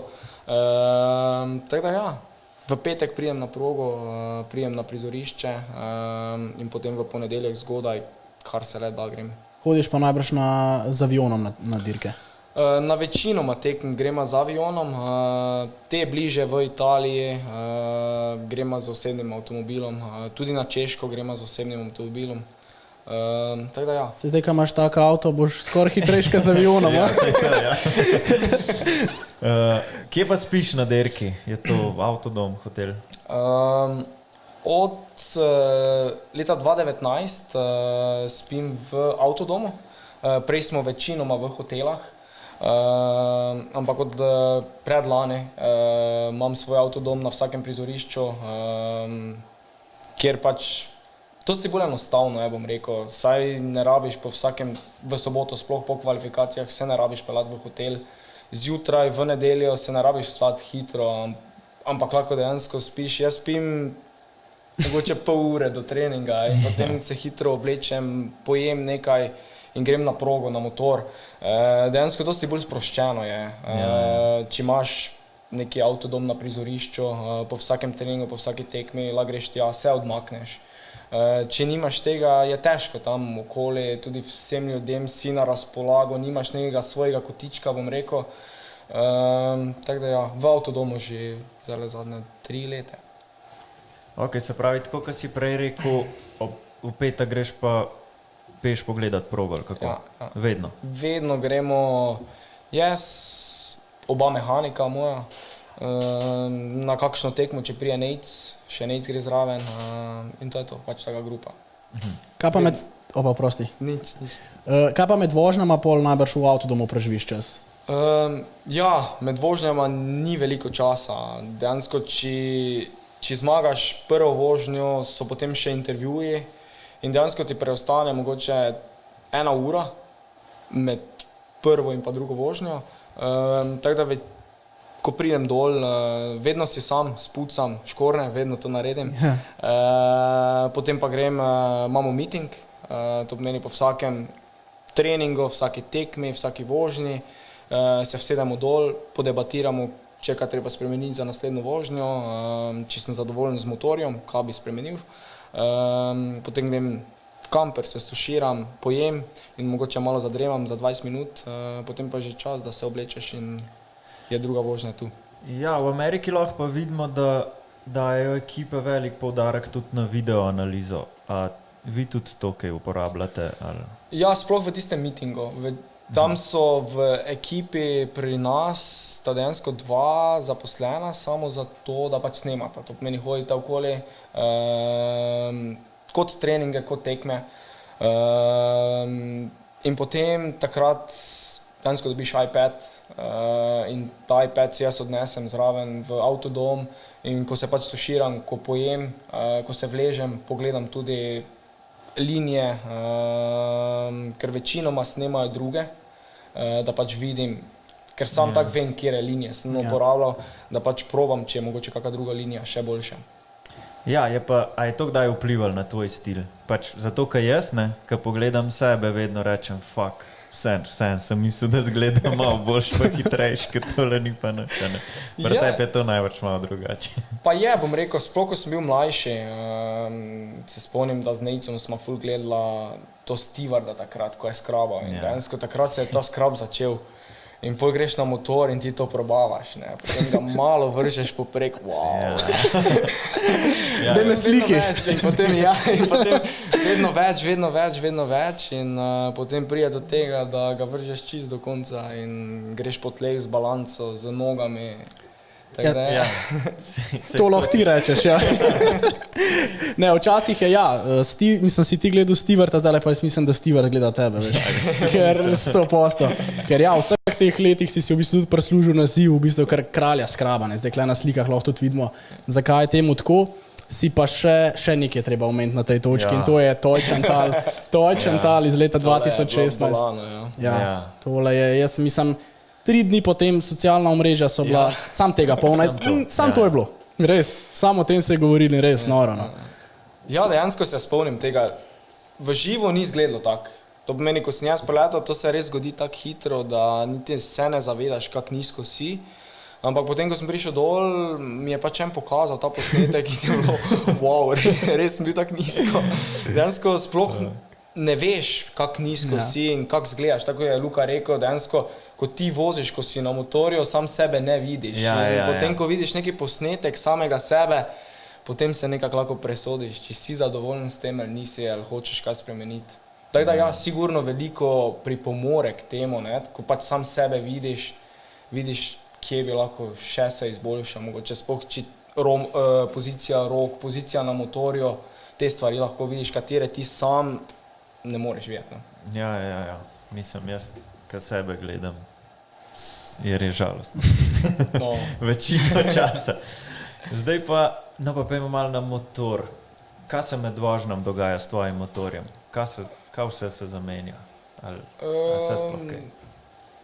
Dejansko čisto točno ne vem, ker se niti ne posvečam temu toliko, ampak vem, da pač sklopka kupljam ga vsako vožnjo, vsaki trening se menja, se da frišna noter, olje, to pomeni, pač ko se kupljam ga menja, se olje menja. Druge stvari pa pač tiste normalne, filter, če se ne vem, plastika zvije ali pa bilo kaj, motor se vedno pregleda, spuca v nulo, gume se zamenjajo, pač nove so za vsako vožnjo, za vsakič, ko greš na progo. Za druge stvari bi pa mogli mehanika vprašati. Ja, no, to je super slišati, ker res zaupaš mehaniku, če si tok. Imaš pa najbolj, imaš motor za trening in pa za dirko, ne? Torej več motorjev imaš, pa me zanima, kako v bistvu se prilagajaš na to, da moraš skozi menjati motorja, ker nikoli nista si dva motorja čist identična, ne? Moram reči, da nimam problemov s tem. Dejansko Niko je bil moj mehanik in dejansko točno ve pozicijo ročk, pozicijo balance.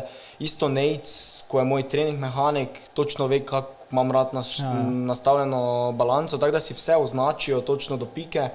Tako da dejansko vedno, ko se vsedem na motor, je občutek čisto isti. Saj sta motora pač na treningu in na tekmi popolnoma enaka. Ni niti male razlike, saj pač to je bila moja želja, da bi imel isti motor na treningu kot na tekmah, da ni nekih prilagajanj potem in pač nekih sprememb, katere spet potrebuješ nekaj časa, da se navadiš, par krogov, ne. Ja, to sploh za lani v bistvu 2020 bi bilo kar težko še s tistim treningom, pa vse, ker res ni časa. Ko ni bilo časa. Ja, pri MotoGP-ju je število motorjev omejeno. Kako je pa s tem v MXGP-ju? Ne vem čisto točno. So kakšne omejitve? Jaz mislim, da ni omejitev. Da ni. Zaradi tega, ker je res vsako tekmo frišn motor, pač novi motor. In mislim, da nima omejitev niti pri gumah, niti pri mašinah, niti pri šasijah. No, dejansko štel šasija se označi na tehničnem pregledu, to pomeni tiste dve, katere grejo skozi tehnični pregled, jih lahko voziš na tisti tekmi, ampak za naslednjo pa lahko menjaš. Tako da na tisti tekmi pa lahko samo tiste dve uporabljaš. Ne? In tudi auspuhi, izpušne cevi, tiste, katere pač narediš tehnični pregled za njimi. Ja. Pa je Luka lih omenil MotoGP, v bistvu ti si se pa tudi že srečal z Markom Marquezom, ne? Tudi voznikom Honde, pa celo zmenjeno je bilo, da boš vozil njegov motor, če se prav spomnim, ne? Ja, to je bilo po takrat, ko sem osvojil drugi naslov svetovnega prvaka, 2016. Dejansko je že bilo vse dogovorjeno, po zadnji tekmi, ko imajo oni testiranja v Valenciji. Dejansko sem že imel karte tudi, da grem tja, ampak takrat je prišel en dogodek vmes, bil je dobrodelni dogodek za otroke z posebnimi potrebami in sem bil sam pri sebi tak, možnost, da bom vozil MotoGP motor še Bog daj. Dejansko je pa sigurno fajn, da naredimo nekaj dobrega, da pač pomagamo ljudem, tudi sam veliko pomagam na vseh področjih in sem se potem odločil, da bom dosti več naredil, če grem pač na ta dobrodelni dogodek. Mislim, da se to spet res priča o tvoji osebnosti, tako da res noro. No. Če se pa še malo vrnemo k motorju, si najbrž ti tudi, prej smo se malo že o tem pogovarjali, si v bistvu veliko pripomogel k samem razvoju, ne? V bistvu si bil ti tudi najbrž kar glavni faktor. Ja, res je. Dejansko razvijamo motor res vsako leto. Sploh letos je bilo nekaj posebnega in pa vsako leto, ko prije novi motor ven, to pomeni, jaz sem zdaj že tu 7 let in v teh obdobjih so prišli 3 motorje, pač ko se dejansko vse spremenijo, od šasije do mašine. nova generacija, mi temu rečemo. Ponavadi vsake 3 leta menjajo. In prva je bila tista od 2014, potem 2017 je nova prišla in sedaj 2017 in 2020 nova. In takrat je res ključnega pomena, da pač znaš povedati, da znaš dati feedback nazaj, da dejansko znaš povedati to, kaj čutiš. Saj to je zelo težko, da pač to spraviš v besede, kakšne občutke ti dobivaš od motorja. In to tem inženirjem zelo veliko pomeni.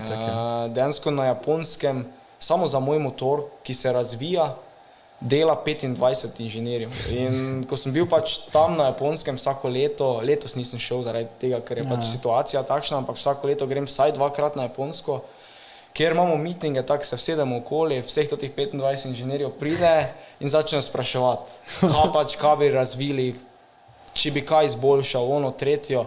In dejansko res tako se razvija motor, ne? Ko ti daš neki feedback in potem oni to naredijo in potem pridejo z tem delom, ki so ga izboljšali, če ni vrede, spet daš neki feedback nazaj in spet grejo nazaj na Japonsko, spet nekaj naredijo, spet prijejo nazaj. In res, to je res neverjetno, no, ko vidiš, kaki fokus Honda res deva v to, v pač izboljšavo motorjev, ne, da so pač vsako leto vedno boljši. Ja, se letos smo spet videli, da je kar huda specialka. Je kar dober, ja. Zelo. No, koliko pa se tvoja Honda razlikuje od takšne, kaj lahko kupaš v trgovini? Zelo, bom rekel, da ko dan pa noč. Ja. Mogoče na zunaj izgleda motor enak, razen pač te nalepke, barva, delov, ampak dejansko je motor popolnoma nared takšnega, kakšnega si je želim. Od časije, pozicije vseh kotov, do amortizerjev, mašine.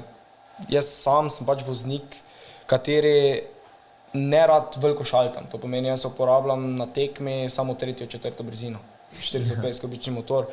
In zato pač sedaj v tem obdobju delamo na navor. To pomeni, da bo pač motor dosti bolj močen pod malimi obratami, da ga ne rabo dol šaltati v drugo.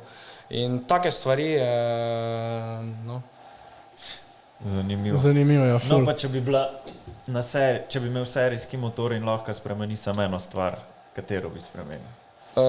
Amortizere trdejše. Bolj trde, ja. Ker ponavadi so na vseh standard motorah amortizeri narejeni bolj kot ne za amaterje, bom rekel. In so zelo mehki. In pač probal sem že standard Hondo in ko skočiš, to dejansko gre čisto do poda. Skozi to uče skupaj in če bi bila možnost, da bi to menil, ja. Zdaj pa še malo, da kakšno o opremi rečemo. Koliko oprem dobiš na let? To po moje vse zanimivo. Ogromno. Dejansko na vikend, to pomeni na pač en Grand Prix dobim 7 setov. To pomeni za vsakič, ko grem na tekmo, pač na progo, to pomeni 6-krat, plus če si na stopničkah. Aha. Plus še ena pač rezerva, vedno. Potem pa dvojne škorne, pa 2 čelade. Pa je najbrž tudi predpisan, kjer moraš voziti na tekmi, ne moraš sam zbirati, ne? Ali kako je? Ja, to dejansko z Foxom vedno naredimo urnik, predno se sezona začne. To pomeni, oni meni pošljejo vse opreme, katere bomo imeli na vsakem Grand Prixu in me vprašajo, če bi kaj spremenil, če sem pač zadovoljen z barvami in potem pač tako naredimo. In koliko pač ste videli, bolj ko ne proba Fox tak, da pokaže vse različne barve in vse različne modele. In zato sem pač vsaki teden v drugačnih barvah. In to je nekaj posebnega, bom rekel. Res sem vesel, da sem del Foxa, saj kot pač mali, bom rekel, sem samo sanjal o tem, ko sem gledal Carmichaela pa Stewarda, ko so imeli Fox opremo, da bi enkrat jaz bil in dejansko zdaj sem del tega in res je neverjetno. Je pa ja, v bistvu za Fox ful lahko delo, zato karkoli daš na te vse dobro zgleda. Ja, sej to, ja. Tehnika je taka, ka mora biti, tako da niso sploh važne barve, se kupuje. Mislim, da so totalni kar zadel. Itak. Kaj pa škorni, naprimer, zdaj?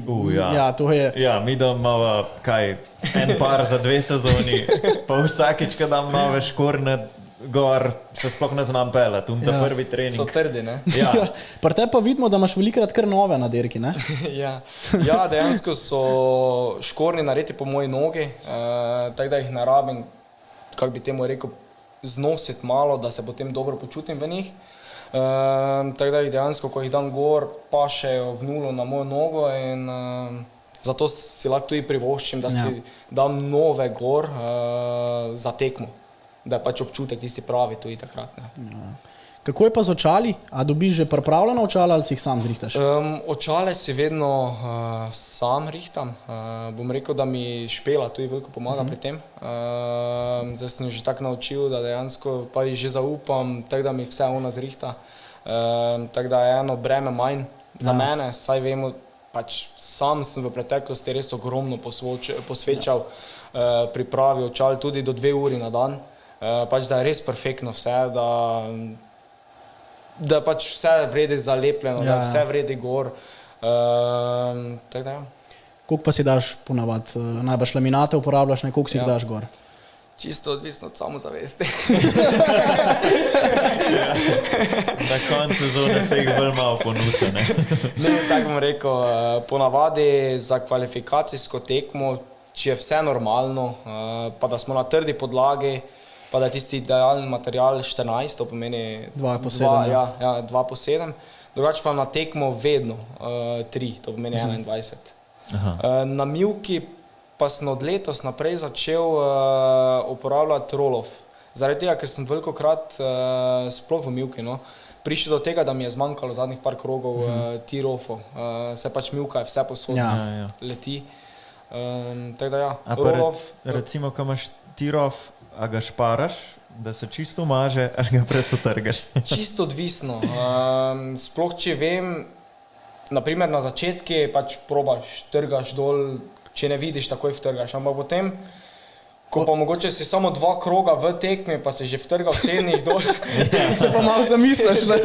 Te se pa malo zamisliš, pa malo pač tudi potrpiš. Ampak ja, probam, nikoli se ne štejem jih, saj pač to te vrže iz tira. Ampak pač imam tak po občutki, vem, ko jih 7 daš gor, ponavadi tote, ko jih jaz uporabljam, so zalepljeni gor na šajbico. In ta 7 ni isto, kot drugi. In ta 7 dosti lažje gre dol in takrat vem, da sem pač prvih 7 dol dal. Ko potem drugič te vem, da še imam samo 7 gor in takrat začne malo bolj šparati. Kaj pa ta tretjič dol pa ne vidiš več, ne? Te pa samo roka. Tako da ja.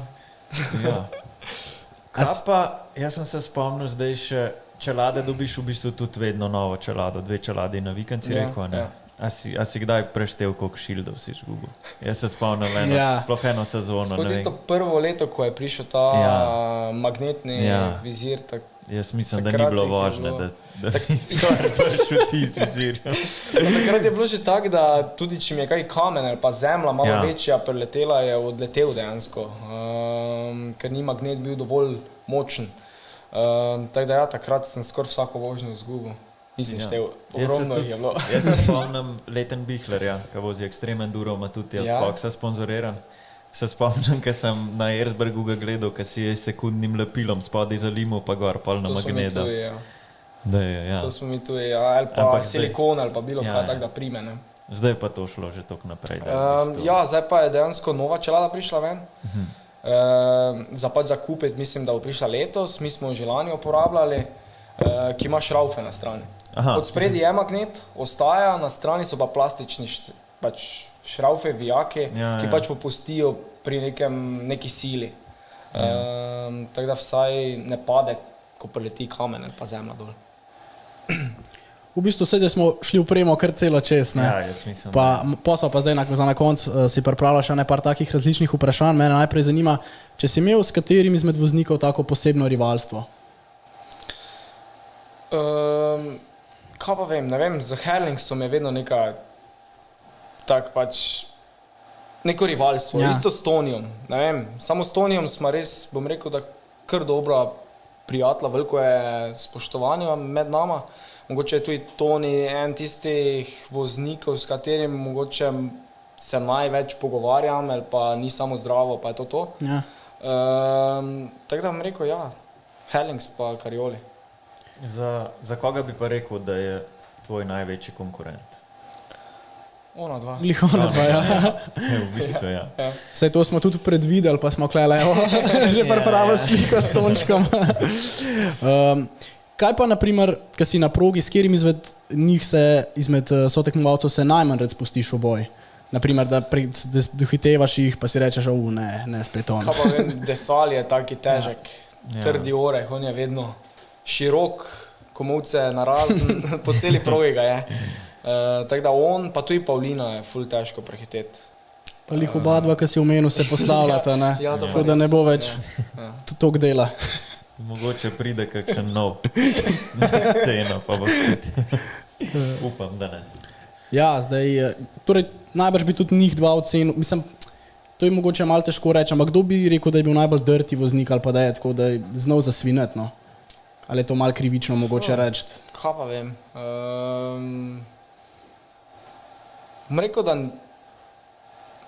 Bom rekel, da mogoče je v MXGP-u ni toliko kot v Supercrossu, teh blok pasov, T-bonov. To je po eni strani zaradi tega, ker je več placa za prehitevati, proge so širše, daljše, tudi tekme so daljše. Vemo, da pač vozimo 35 minut in dejansko na začetki bolj ne greš s glavo skozi zid, dejansko pripravljaš neke napade, ko v Supercrossu nimaš časa, pa če treba iti naprej. Tako da ne vem. Po mojem ni doben, da bi rekel za neki dirty voznik. Pač so pa znani nekateri, če mu mogoče malo, sploh kak Desal ali pa Paulin, če mu malo mogoče ti pokažeš, te bo takoj nazaj, ne. Ja, vrne z obrestmi. Ja. Zdaj, ti, sigurno veljaš za enega izmed najbolj čistih pa fair voznikov. Jaz ne bom nikoli pozabil, to je bilo ful dolg nazaj, je bila državna derka v Orehovi vasi in sem šel jaz gledat derko čist od zadaj dol v Hosto, tam, kjer ni bilo nobenega. Takrat se v bistvu sta se, to je res, mislim, da je bilo, ne vem, zdaj bom iz glave rekel, leto 2012, kaj tazga, ko sta se s Klemnom Gerčarjem borila za vodstvo. Ja. Kleman je vodil, ti si bil drugi. Ja. In si ga prehitil v vinku čist korektno, čist lepo si ga prehitil, ampak za tvoje standarde, mogoče si mislil vsem, da je bilo malo pregrdo, si dvignil roko, si se mu upravičil, ga spustil naprej in ga pol še enkrat še bolj čisto prehitil, čeprav je bilo že ta prvič čist korektno. Ampak hočem reči to, da tam ni bilo nobenega gledalca, noben ni to videl, ampak vsem si to naredil in to res pač spet še enkrat govori, ne, o tvoji osebnosti, tako da res. Spoštovanje, ki sem ga do unga trenutka že imel do tebe, je pač takrat še narastel, ne? In naraste od takrat. Se spomnim tega, ja. In pač sem taki voznik, nikoli ne bom, da bi jaz začel tisti prvi. Dobro, drugo je, če nekdo tebe grdo začne, da te mogoče, da ti prvi da blok pas in potem nekako vrneš, to je razumljivo, ampak da bi pa ti, da bi pač jaz bil taki, da bi jaz to začel, pa nikoli nisem res, če se le da prehitim na pač čisti način. Tako da. Ja, a si mogoče videl video, ki ga je pred kratkim na Instagramu objavil Jeffrey Herlings, ki preklinja čez voznike na intervjuju, pa maha po progi. Pa ne vem, ona kaj njegova dela. arogantnost, v bistvu izpred let. Tako bi se nek kolaž posnetkov izpred let objavil, glih v tistih letih, ki je bil najbolj tak, kako bi rekel, naduvan, aroganten, divji. Kako ti gledaš na to njegovo obnašanje? Sedaj se je malo umiril, no, ampak odprej. Kaj pa vem, poseben, bom rekel poseben voznik. Pač to je Jeffrey, bom rekel. Itak je. Ne moreš veliko reči, vse je popravil, bom rekel, sigurno z izkušnjami, starejši je, ne dela več takih, kako bi temu rekel, takih stvari, ampak pač je taka oseba in kaj naj druga reče. S katerim vozniki se pa največ družiš? Ali pa, ne vem, ste prijatelji, ali si bil mogoče tudi s kakšnim v stiku zdaj med korono? Ne, edino večinoma časa, pač ko imamo testiranja, to je mogoče 2-krat, 3-krat na leto, takrat vozimo skupaj z Mičom, pač, kateri je moj timski kolega, saj pač testiranja potekajo skupaj. Takrat se družimo, gremo pač tudi skupaj, mogoče na večerjo, kot celota, kot celi tim, cela ekipa. Drugače je pa bil zdaj v nekem kontaktu z kjerimi šoferami, pa ne. Kaj pa, če bi šel na počitnice za en teden? Pa bi lahko s sabo vzel 3 voznike iz karavane, kjer bi vzel pa zakaj? Nobenega. Ne, kaj pa vem, ne vem. Leta 2014 je bil moj timski kolega Yamamoto, Kei Yamamoto, in z njim še zdaj imamo stike. Res je taki ful prijeten človek. Tako da mogoče njega bi vzel, no.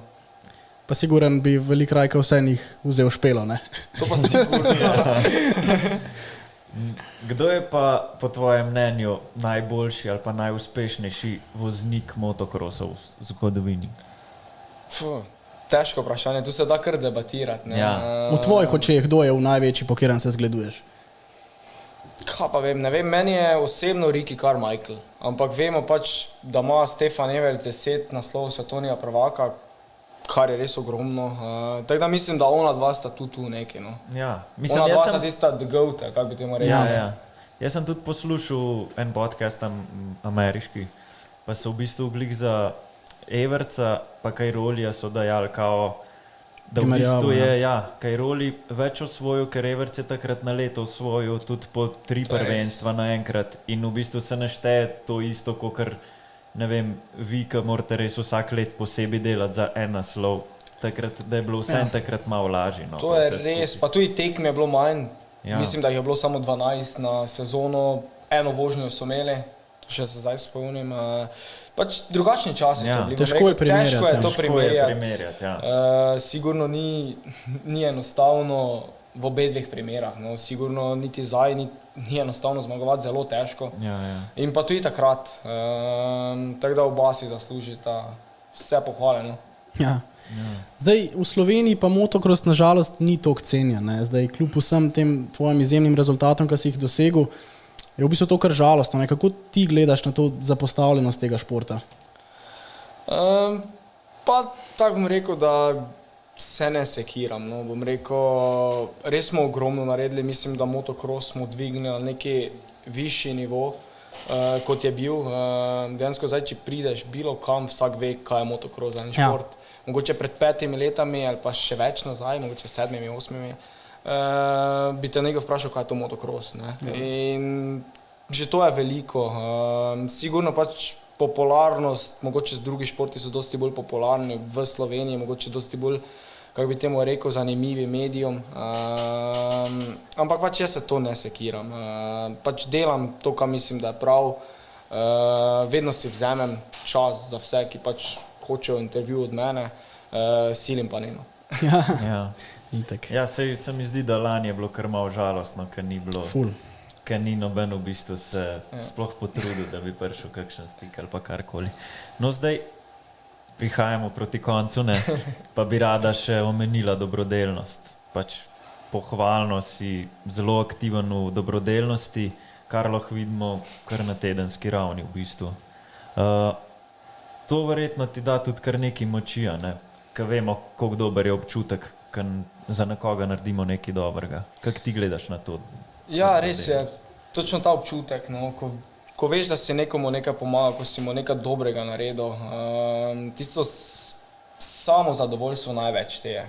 Dejansko, naprimer, pač sam, bom rekel, da vse stvari, pač ni nam bilo, bom rekel, da ni nam bilo vse glih z rožicami poslano. Do tega, kar imamo sedaj, pač da živim svoje sanje, sem mogel trdo delati. Dejansko vsi pač. In zato tudi to dosti bolj ceniš. In dejansko, ko vidiš pač ljudi v stiski in dejansko se zavedaš, kak je bilo, ko si bil ti v taki situaciji, dejansko smo sami bili v taki situaciji, ko mogoče kaki mesec nismo imeli za položnice plačati. In je bilo zelo težko in naprimer zdaj sploh, če lahko pomagam, res vedno pomagam vsakemu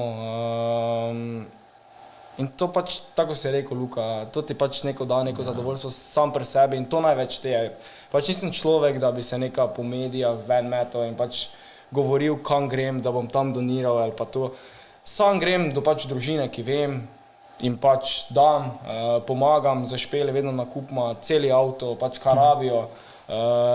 In plačamo položnice, jim damo nekaj denarja, pač probam pomagati na taki način, da greš sam tja, da ne gre preko nekih Tako je. drugih ljudi in to potem, ko vidiš te obraze, ko vidiš te nasmehe, to ti pač polepša dan.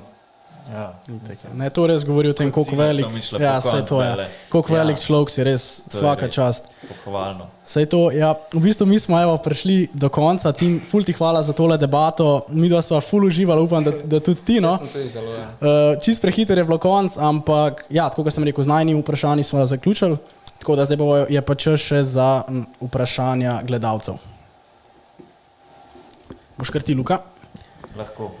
Tim, na svoji športni poti si prehodil travnato pot. Zanima pa me Trnavo. Trnavo pot, ja. trnavo pot. Bravo. Malo je daleč. Zanima pa me, če bi šel še enkrat. Še enkrat bi šel čez to. Pač dejansko vsega tega je bilo pač to vredno. Sploh tako sem rekel, ko pač na konci, ko osvojiš naslove, ko pogledaš nazaj, si pač sam pri sebi rečeš, da to je to pač. In ja, še enkrat. Ne enkrat, 100-krat. Ja, ja. Pač kolikrat. Tim, da opiši motor za 2021, kaj je novega na motorju in tako dalje. Ter srečno za 2021. Dejansko nekih velikih sprememb ni, zaradi tega, ker je bil veliki prestop za leto 2020. Tako da malenkosti v mašini, šasija, amortizeri so še izboljšali. No. Samo v bistvu ti si že v bistvu 2020 si vozil 2021 modela, ne? Mislim, v prodaji je zdaj 2021. Ja, tako. Verjetno. Tako. No, mislim, Ja, najbrž je to letel na tisti motor, ne? Ja, Na tisti, ko sem ga jaz vozil, Tako, lansko tako, leto. tako, ja. je Tako. v bistvu najbrž kar prestop iz leta 2. A ja, to pa sigurno, ja. Ja, ko dan pa noč, bom rekel, dejansko motor je čisto novi, od časije do mašine, do izgleda, ja, do plastik in dosti boljši, bom rekel. No. Ja, ja. Kakšen je bil prvi občutek, ko si zagledal, da vleče za sabo Van Horberg? To je bilo pa v Trentinu, ja. Ja, je bilo kar, dejansko prvo nisem vedel, zakaj mi je sploh zablokiralo zadnjo kolo. Mislim, mogoče, da se je motor not zataknil, ampak potem me je neka po nogi potapčkalo, pogledam jaz nazaj, pa sem njega videl. In takrat sem pač probal čim hitreje ustaviti, mu pomagati, ampak nogo je imel res tak face noter zvito, da niti pač probaš nazaj potegniti motor, če bi se kola nazaj obrnila. In dejansko noga imel čisto kontra obrjeno in v tistem sem jaz samo rekel onemu, ko je poleg mene stal, da naj prime motor in da grem jaz beg, zaradi tega, ker je to res grdo zgledlo, tudi drse je in niso bili občutki fajni, no. Bom rekel, da sem bil kar v šoku. Ja. V tistem odmoru, mislim, da smo imeli 15 minut od tistega štarta in potem, ko je bila ponovitev. Tako da je bilo težko, no. Ja, se pravi, tudi videl se je, da je tebe pretresel, tako kot si rekel, ja, mislim, normalno, če nekaj tasga vidiš. Ja, je bilo kar, sem bil kar v šoku, pa sploh za Jeremy, on je tudi full vreden, no, bom rekel. In vem, da sem gledal en dan prej, dejansko to mi je šlo full po glavi v tistem trenutku. En dan prej sem gledal, da je pač dal gor na Instagram, mislim, da pač po tej tekmi ne ve, če bo zaključil sezono, pač zaključil kariero, ampak da bo dal pač na stran motor, saj pač pričakuje rojstvo 2 dvojčkov. In dejansko to mi je šlo skozi po glavi, da je to dal en dan prej in dejansko zdaj je bil v mojem motorju noter nogo, zvito, bog ve, kaj se je naredilo s tem in pač bil sem zelo v šoku. Ja, normalno. Tako da. Kakšni so občutki, ko prideš na legendarno progo Glyn Helen? Res je nekaj neverjetnega ta proga. V živo zgleda dosti večja. No. Na posnetkih je to, dobro, se zgleda veliko tudi na posnetkih, ampak to, ko v živo vidiš, sploh tistih hrib gor, ko gre. In ko se pelaš po njem, ni konca, no. Gre gor. Tako da res sem vesel, no, da sem sprobal to progo, da sem, mislim, da 2 Grand Prix sta bila tam, ja. 2-krat vozil tam in res vrhunska proga, no. Hitra zelo. Ja. Ok, imamo tudi v angleščini. Ask him what it would be his best advice for a kid with 9 years who rides motorcycle. Kaj v slovenščini je? Po mojem. Ja, v ja, slovenščini. valjda. Kaj pa vem, vsakemu dam taki nasvet, da pač naj sledi svojim sanjam. Pač je pripravljen res dati vse za to, če imaš pač, če so sanje tako velike, sledi temu, delaj, moraš se pa zavedati tudi, da pač, tako sem prej rekel, pride v sponi, pride v paci, ne smeš obupati ob prvem pacu. Vedno se moraš stati, iti naprej, najti neko motivacijo, ki te žene naprej. In če je ta želja dovolj velika in če si pripravljen pač žrtvovati, se pač trenirati, res maksimalno dati 100%, ne mogoče 100 ni dovolj, 110% od sebe, se lahko sanje pač uresničijo. Yamaha je pokazala zanimanje za ekstrem, se mogoče tudi pri Hondi kaj premika, torej za ekstrem enduro. To pa ne vem. Mislim, da delajo enduro motorja Honda, ne? Ja, Mislim, da. ja Kaj pa vem? če boš imel kdaj kakšen enduro motor, moraš poklicati, da gremo na Gremo malo furo. Turcu. Gremo malo. A izpit za motor imaš? Ne. Nimaš? Še. Ne, še ne. Nisi še? Nisem še tako daleč. Evo, nam je pa napisal tudi Bogo. Tu sem, gledam. Zdravo. Ali si kaj živčen, ko greš pred rampo na tekmi? Če bi rekel, da nisem čisto nič, bi se zlagal. Pač vsak je malo živčen, ampak z leti, z pač izkušnjami znaš ti to nekako obvladati, bom rekel.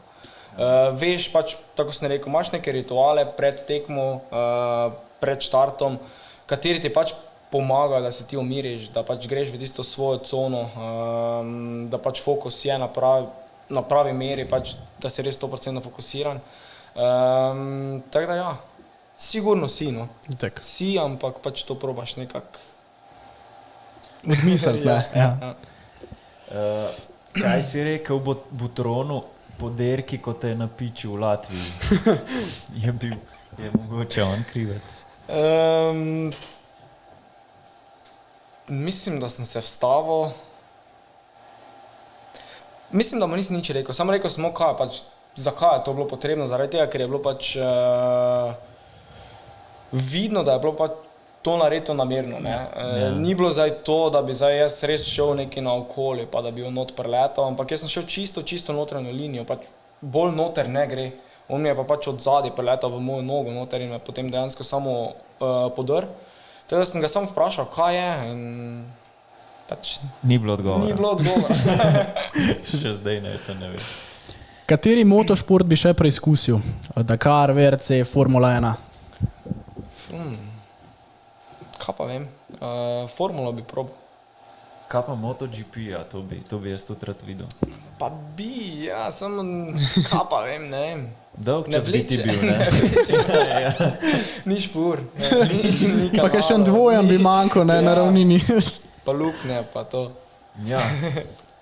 Motor, ki ga voziš na državnem prvenstvu v Sloveniji, je isti motor kot za svetovno prvenstvo. Ja, popolnoma isti. To je v bistvu trening motor. Ja, tako sem rekel, je bila tudi moja želja, da pač so motori isti na treningu, da so tudi občutki enaki, da potem ni nekih prilagajanj. Ja, tako da obdržiš te občutke, no. Ja. Evo, mislim, da smo odgovorili na vsa ta glavna vprašanja.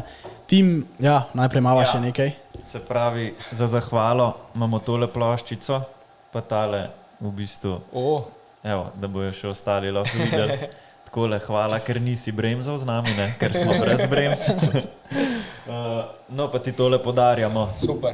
Hvala. Kot eno majhno malenkost, ja, in pa Tako je. zahvala. Tako da Tim, še enkrat čestitke za vse dosežke, Ja. ter hvala za obisk. Res nam je bilo fulo veliko čas, da si bil najen gost. Želiva pa ti vsaj toliko novih uspehov, kot ima tvoj nov avto konju. Torej ogromno. Tudi vama hvala, pač, da sem bil lahko v oddaji. Mislim, da smo imeli zabavno urco Ja, in pol. Tako da ja, upam, da še kdaj. No. Super, tudi mi dva. Upamo, da še kdaj. Super. Tako da ja, s tem pa zaključujemo našo oddajo in se vidimo čez 2 tedna z novim gostom. Tako.